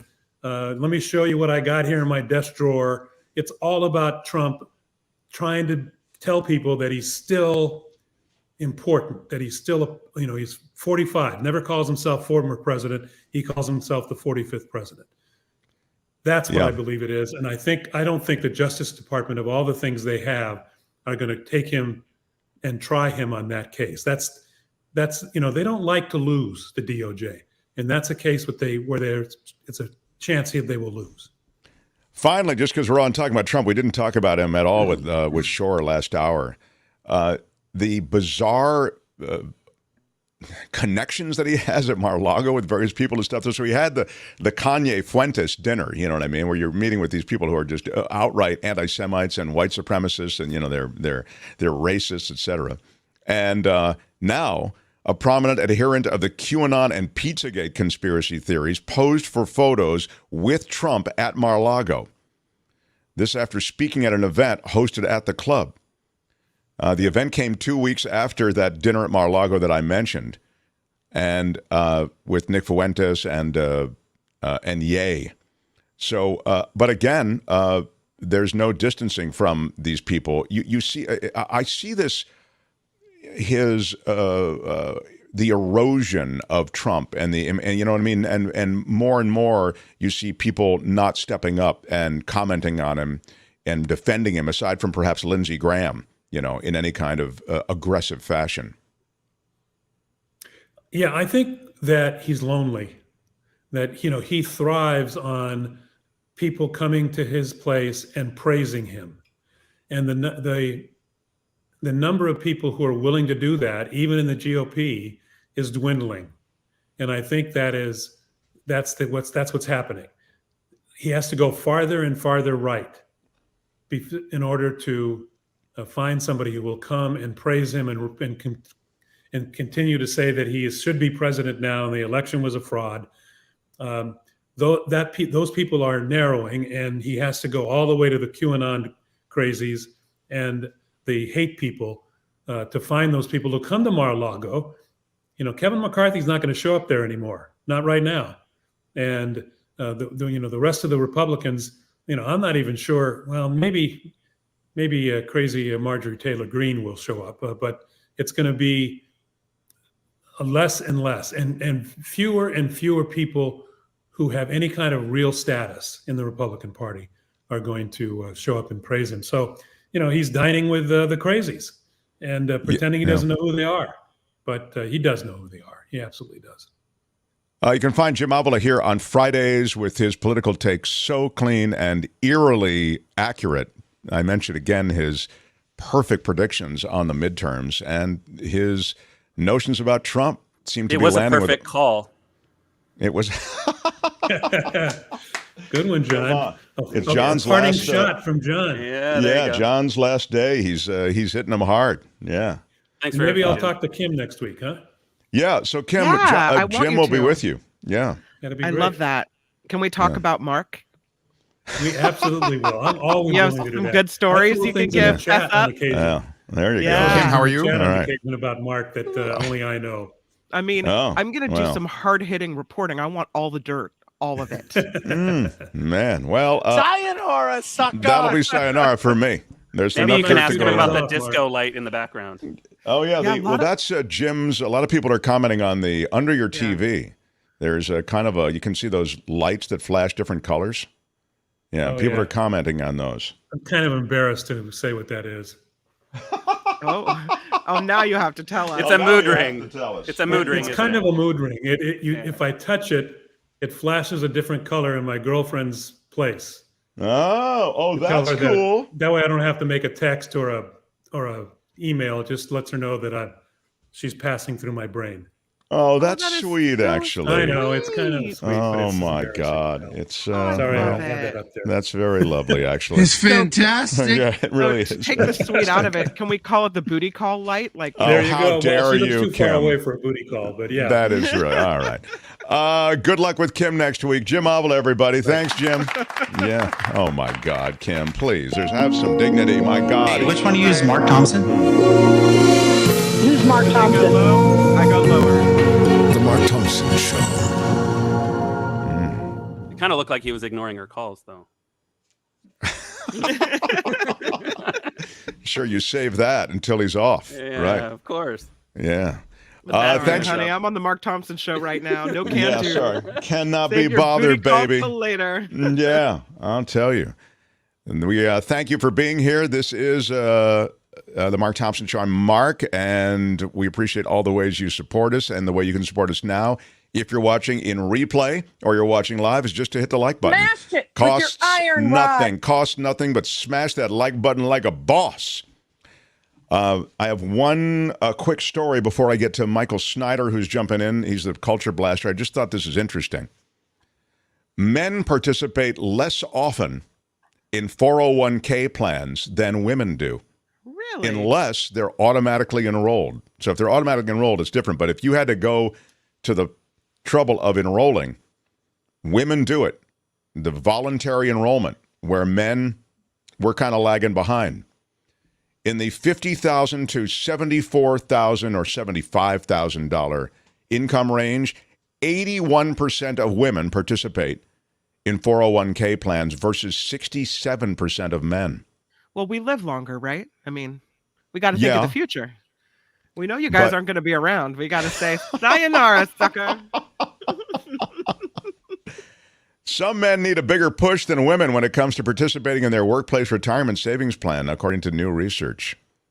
But did you With see the automatic House enro- is trying to pass a bill, or they did pass a bill in March. They did that pass would it. require 401k plans to auto-enroll, but they're not sure if it's going to make it through and become law. Yeah, I mean that would get everybody involved. They're kind of pushing these retirement plans on people for just the reasons that Kim is saying. As you know, the GOP would like to privatize everything, and they would. There's a whole subplot, I think, to pushing 401k plans on people, and then the privatization of Social Security is something that has been talked about by the Bush administration. They wanted to do it. And the GOP has talked about it openly. Kevin McCarthy's even referenced it. So that's a conversation for another time. But I just thought, having that conversation? who is having that convo? Who is having that conversation? The GOP. And we will talk about it in the months to come. But this is really a gender take that men, I mean, in pretty large numbers, less often enrolled in 401ks than women. All right, smash the like button like a boss. Mark Thompson Show. Thank you for being here. The Mark Thompson Show. Snyder next.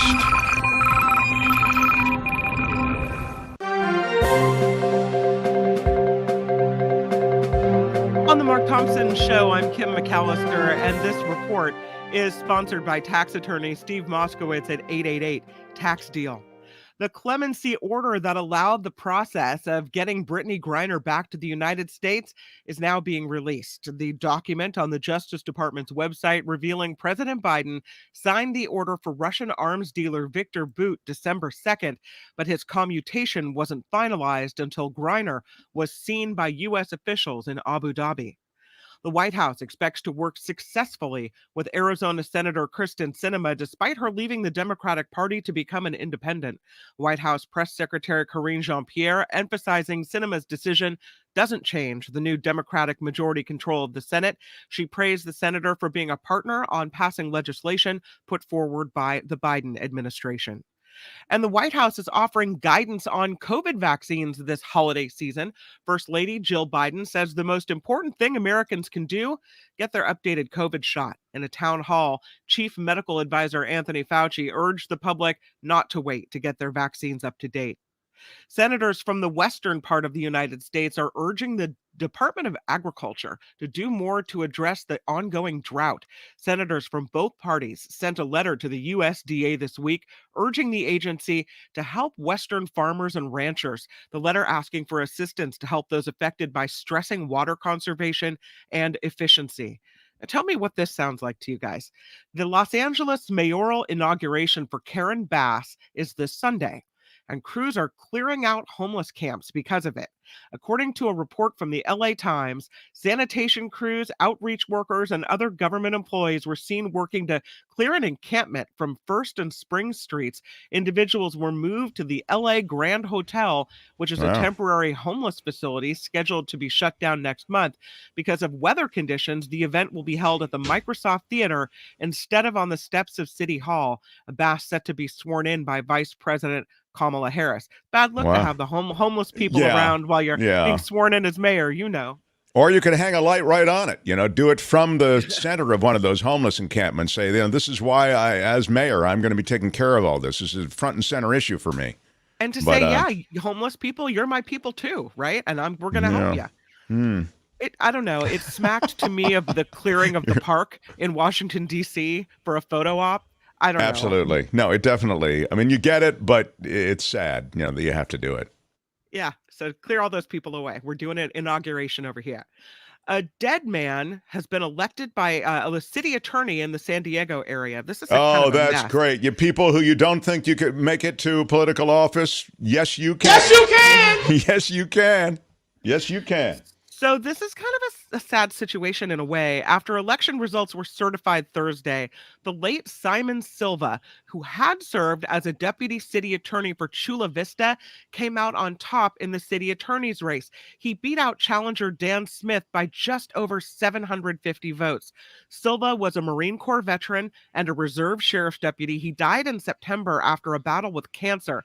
By then, it was too late to take his name off the ballot. So Chula Vista leaders will now have to declare Silva's seat vacant, and then they have to hold a special election to fill it. That's going to cost about $2 million for the city of Chula Vista. The TSA reminding flyers travel with unwrapped gifts this holiday season. Otherwise, we're unwrapping them. The spokesperson says if a wrapped package triggers an alarm at an airport security checkpoint, TSA officers are going to have to unwrap that gift to resolve the issue. Yeah, so makes she said sense. it's best to use a gift bag or a fancy gift box instead of wrapping items up because that's a waste of time.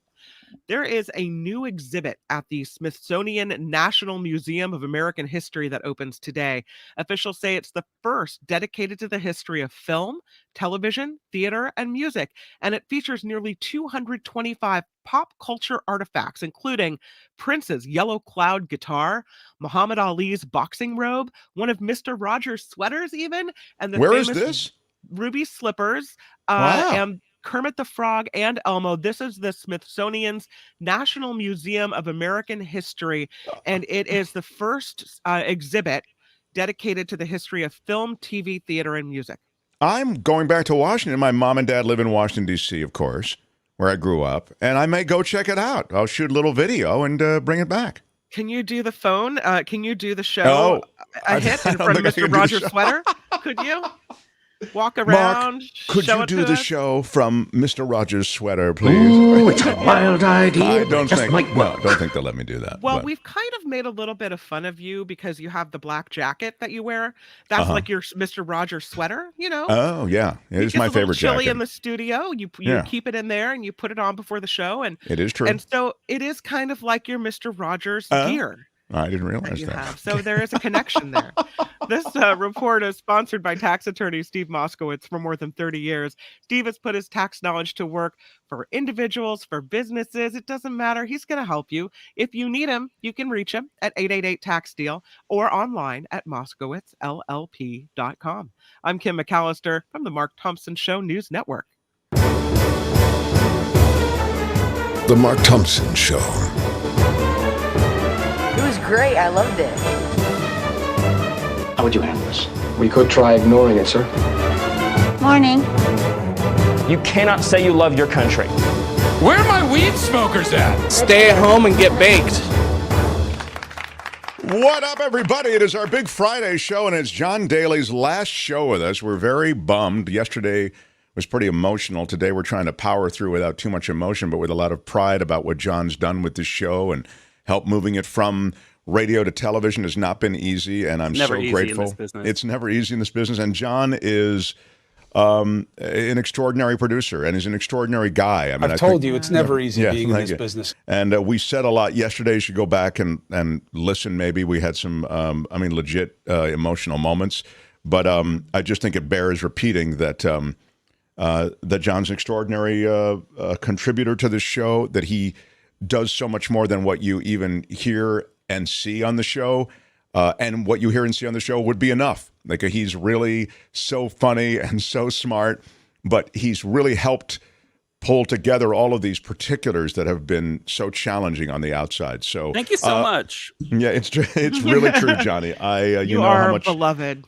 you are adored here. So really will miss Right you. back at you. Fresh-faced producer Albert now takes on the.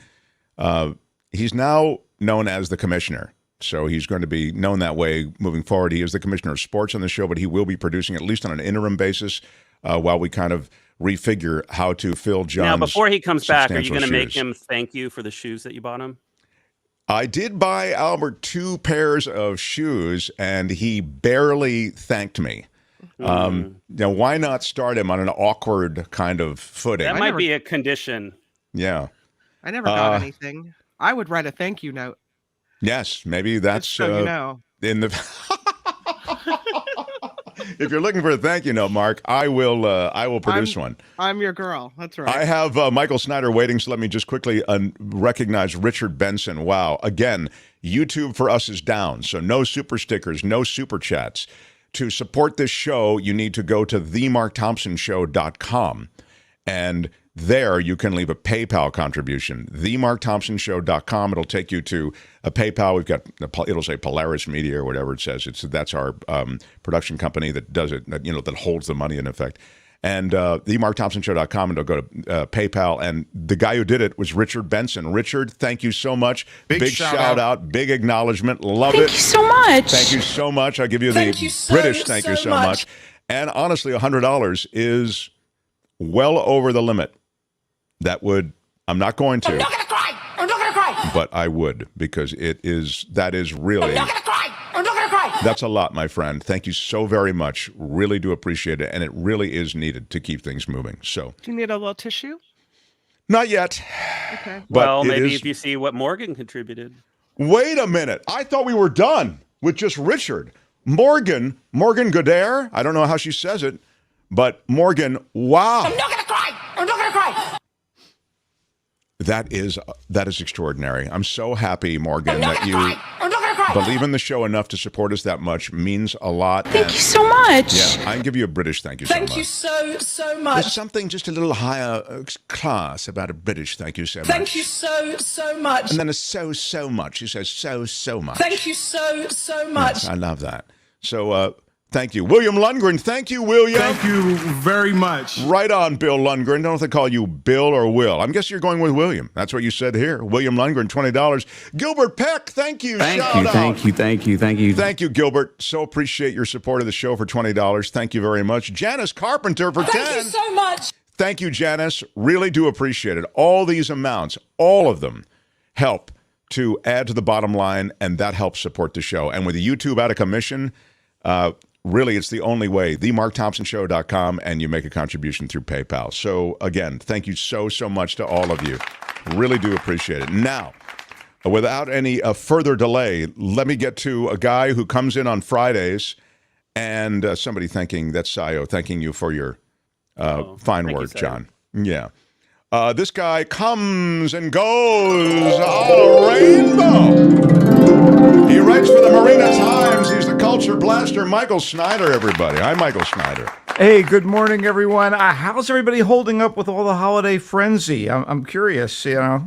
I was at a shopping mall last night, and contrary to what they tell you, there is no sanity clause. I mean, it was nuts out there, It was pretty weird, huh? Oh, my Yeah, God. The pretty crowds, bad. people jockeying for presents and stuff. Yeah. Let me get this out of the way. Although I understood the possibility of suitors with health care coming and wooing him away, I was surprised to get the news of our fabulous producer, John Daly, moving on to another gig. Yeah. Johnny, we hardly knew ye. Fabulous producer, John Daly. I'm kidding. Always prepped and professional, yet always easygoing and offhandedly funny. You're a funny guy.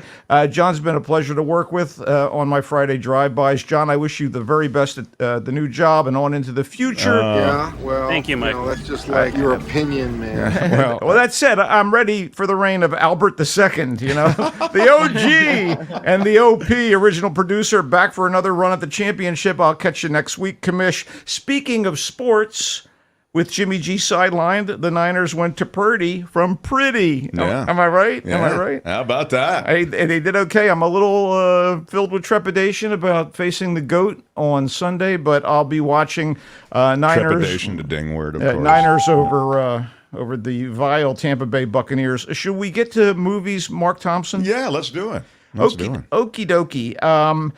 Empire of Light is going to kick things off. At first, I thought that Empire of Light was going to be the British equivalent to Cinema Paradiso. By the way, that's not Cinema Take a Hiko. That's an entirely different thing. Okay. No, Cinema Paradiso is the Italian feature film from director Giuseppe Tornatore that reflected on his childhood love of the movies and the power of cinema to uplift and inspire us.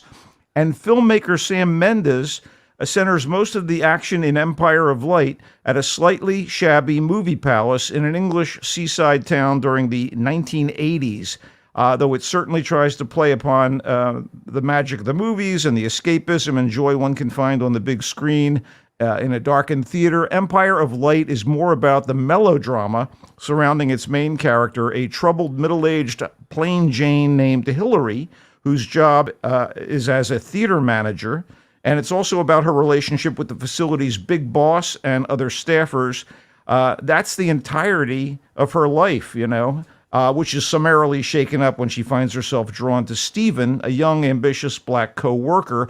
Hillary is played by Olivia Colman, and the Oscar winner throws herself into the role wholeheartedly and with no vanity, as you would expect.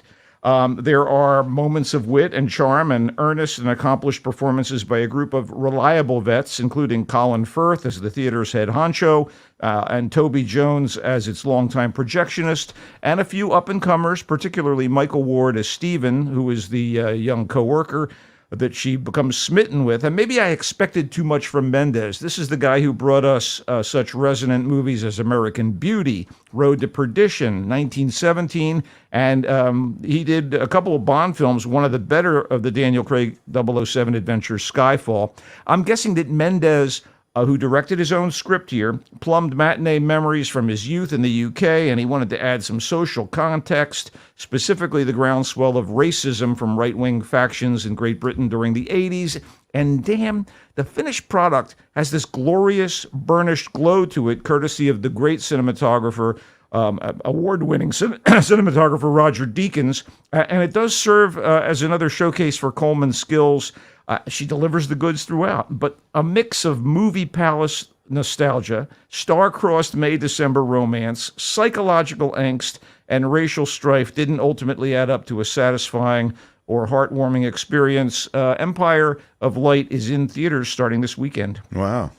Seems like you liked it, but with a qualified like, maybe. Yeah, I just thought it veered toward melodrama too much. And again, it tried to do too much. It was as if there were multiple movies vying for attention in this thing. Yeah. Okay, what else do you have? Speaking of weighty performances, Brendan Fraser is getting well-deserved accolades for his work in The Whale as a broken, mega-obese English teacher whose health, physical and mental, is less than optimum. In fact, this tragic, nearly immobile figure teaches online classes from amid the clutter of his hovel, while the clock, so to speak, is ticking. Fraser is beloved from his early days acting. He was George of the Jungle in Encino Man, and his recent portrayal of the doomed race car driver Cliff Steele in one of my favorite shows, the Misfits superhero series Doom Patrol on HBO Max, soon to debut its fourth season on HBO.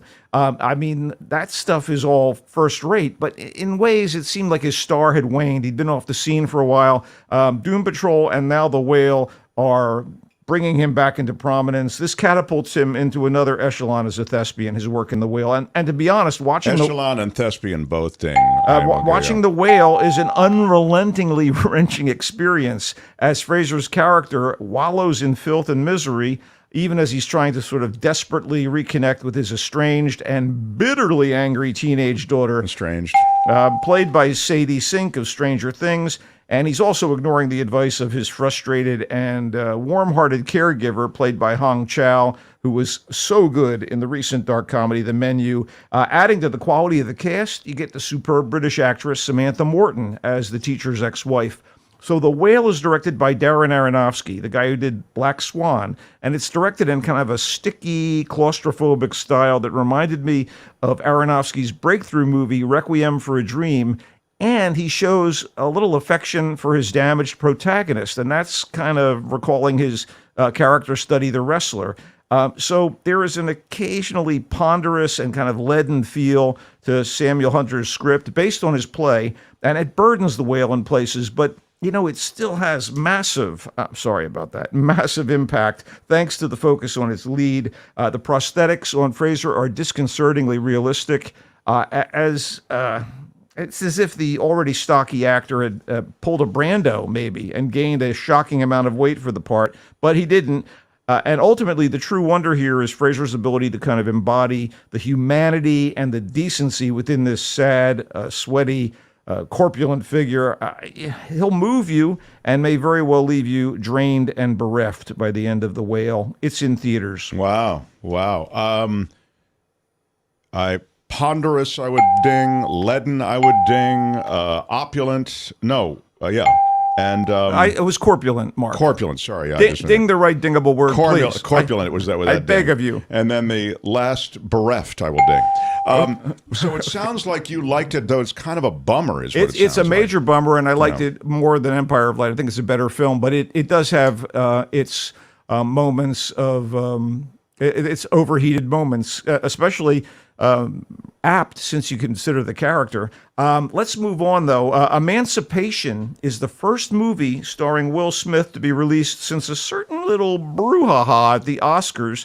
And interestingly enough, when I asked the publicist if I could sit in the press section at the screening of Emancipation, she slapped me. Just kidding. I'm kidding. She's wonderful. I get it because of Will Smith. Yeah, of course. Anyhow, Emancipation was inspired by the real pictures of an escaped civil. Thank you very much. That's Will Smith. Okay, That is ahead. him. Yeah. It was inspired by real pictures of an escaped Civil War era slave named Peter that showed the damage he suffered from whippings and beatings delivered on a regular basis by his quote unquote owners. These photos back in the I guess the 1860s appeared in Harper's Bazaar and set off a firestorm about the horrors of slavery. Anyway, a Smith's movie. It's a version of Peter, complete with a Creole accent. And this guy is separated from his wife and children and forced with other slaves to build a stretch of railroad tracks for the Confederate Army. Peter wants to get back to his family, and when he hears that Lincoln has signed the Emancipation Proclamation, he waits for his chance to make a break for it and goes on the run, only to be pursued by a dogged slave catcher, played by Ben Foster, in truly villainous fashion. The bulk of Emancipation is the chase through the swamps of Louisiana, with Foster's nasty Mr. Fassel trying to catch Smith's heroic Peter the Runner. Smith and Foster perform to form. You know, it's almost like Pac-Man or something. They're chasing one another down in the swamp. Look, Emancipation is well directed in action movie mode by Antoine Fuqua, and it's well shot in kind of faux black and white, dusted with brown and blue monochrome tones, and there are touches of color when a flag or a fire comes into play. But for all the ugliness it puts on display to kind of rightfully remind us of the horrors and evils of slavery, and despite the thrill of the chase, it's nothing particularly groundbreaking and kind of embraces a touch of Hollywood hokum. So here's my Emancipation Proclamation. Are you ready? Yeah. Meh. There you go. Wow. Wow. It's in theaters, and as of today, streaming on Apple Plus. It's not terrible.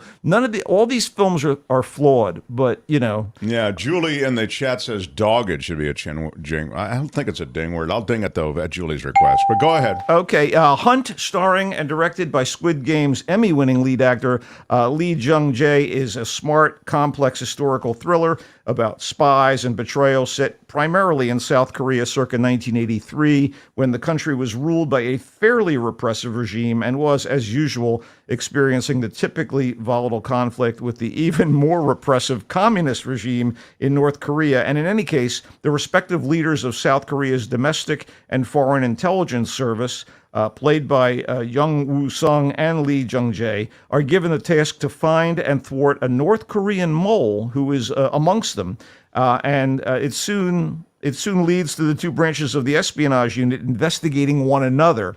Although some of Hunt's geopolitical machinations may be a bit too complex to follow without a cheat sheet, it does kind of draw you in as the two branch directors and their agents go through their paces, and the twists, which ultimately result in a wild, over-the-top climax, are effective, even if it's not in the exalted league of the recent, more film noirish Korean thriller Decision to Leave from the great Park Chan-wook. This is still pretty decent. And again, you got to be interested in this kind of historical espionage. It's in Korean with English subtitles. It's in theaters and also available to stream. It's called Hunt. Where can I stream it? The various streamers, VOD platforms. I could rattle off a bunch of names, but we do that all the time. Rattle off two of them. Okay, let's.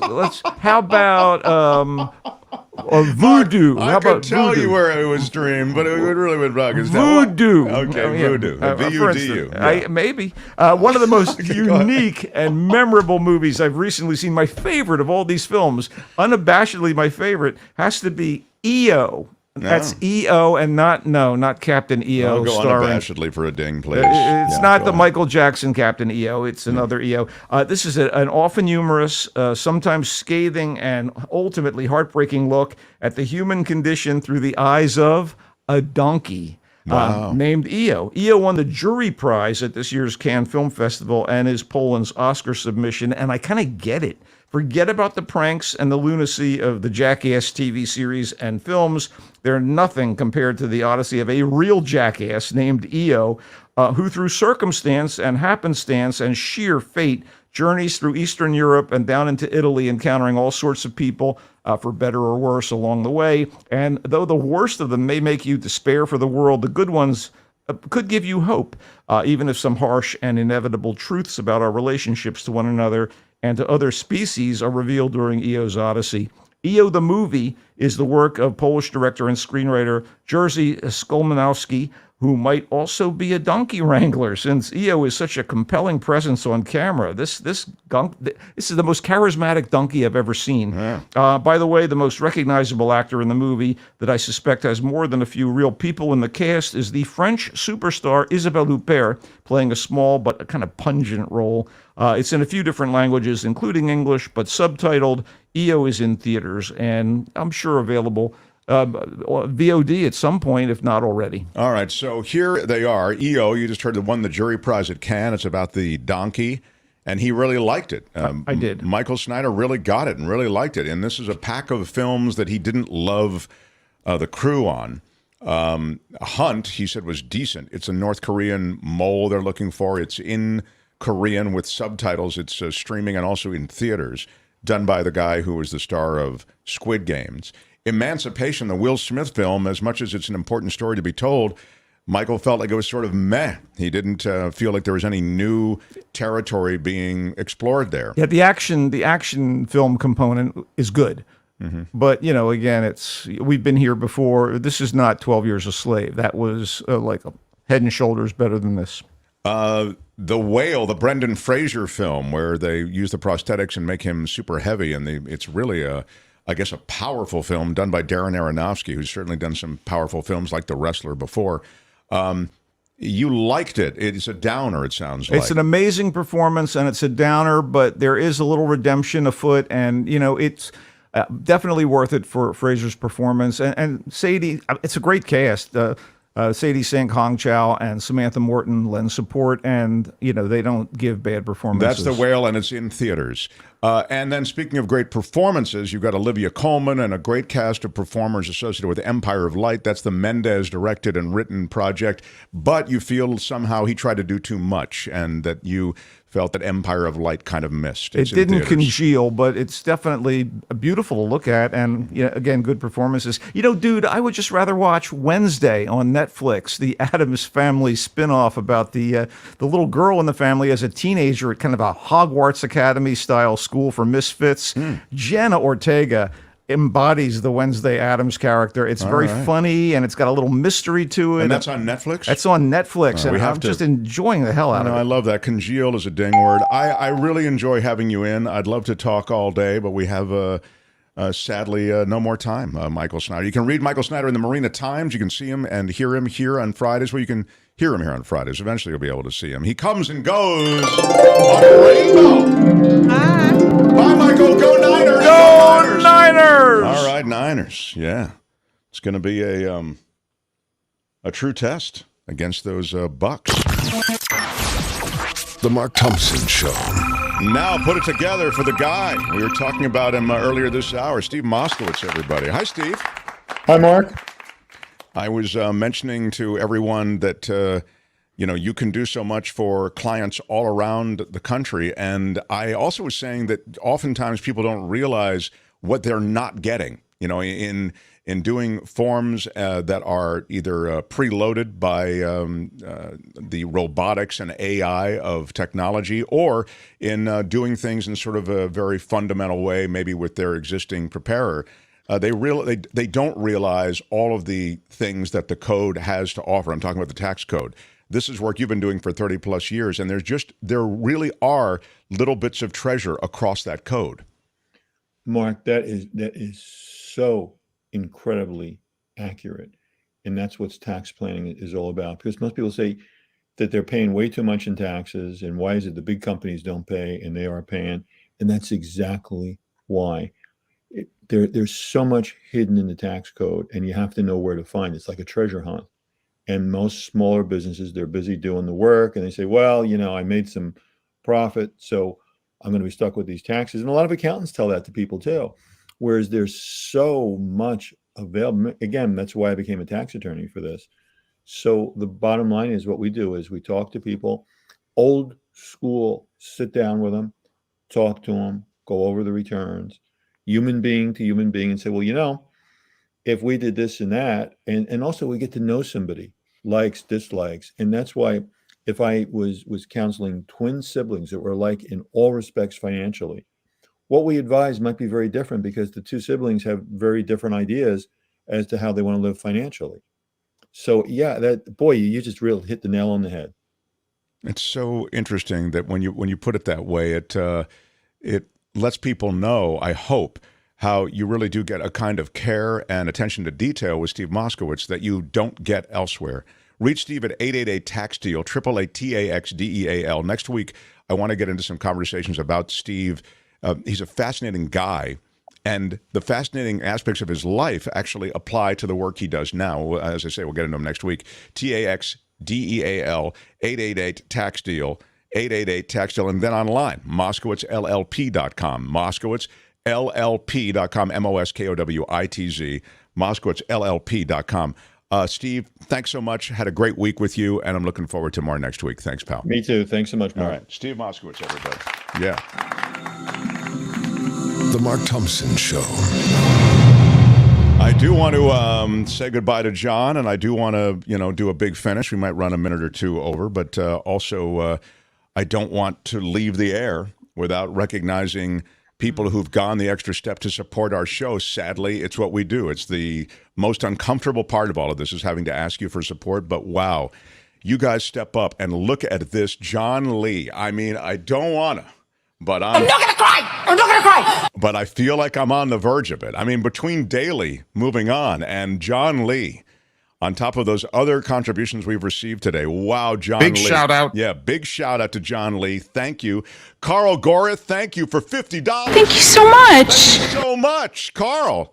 Give you a super loud thank you so much. Thank you so and much. British thank you so much to all of you. Wow, really, really cool. Eric Peter for $50. Thank you, Eric. Thank you very much. Yeah. Eric, the best, man. Wow. Thank you so much, Eric Peter. Really, really cool. Wow. And David Mills for $20. Thank you so much, David Mills. Thank you. Wow. Really, really cool that Walter Nobrega stepped up. Thank you, Walter Nobrega. Thank you so much. Thank you all for stepping up the way you did in different amounts, with big amounts, with whatever amounts you could spare.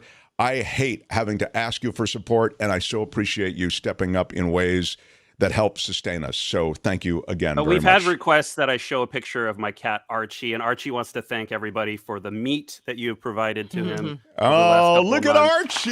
That is a cute animal. So this is Archie's headshot. I absolutely love that.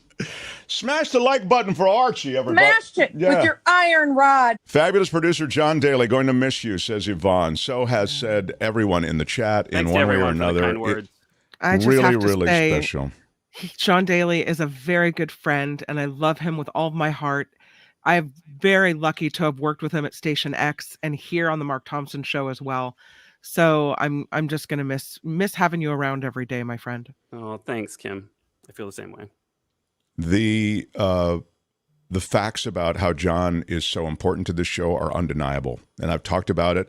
And we just developed it's all a great there, black and white. It's all there, black and white, clear as crystal. And what are the porn stars doing, Mark? I don't know. They, I think, are taking a day off today. The porn studios are dark today because of John's departure. I don't know why. I mean, John has no connection to porn, but the point is it's affecting every industry. Not yet. I think they saw you shaking it, Mark, and they're like, why do we even bother? Let me finish in case the next thing doesn't work out. Johnny, love you so much, and thank you very much for all the attention you paid to getting this project started. I mean, you were great with just the work you did on the radio, but getting this project started has been a unique and difficult beast, and you've sort of pledged to help even beyond like this day, and I really appreciate that too. So we all are a little saddened today on the Mark Thompson Show with the departure of fabulous producer John Daly. I have one last thing to say. Yes, John, please. Good day, sir. Good day, sir. Good day, sir. Oh, John. Seriously, what the? Can't believe it. Everyone, have a good weekend. We will be back Monday. Go Niners. And next week, I actually head back on Wednesday to see Mom and Dad. And Kim will be hosting the show, so there is an even better reason to tune in. So That's all for next week. But today we recognize the great contribution that John has made. And I really do love you, Johnny. Thank you so much. Stevens for the Mark Thompson Show. Bye-bye. Thanks, everybody. We're out of time. Out of time. Bye-bye. Go to Nikki's show next over on the Nikki Maduro channel. Till Monday. Bye-bye.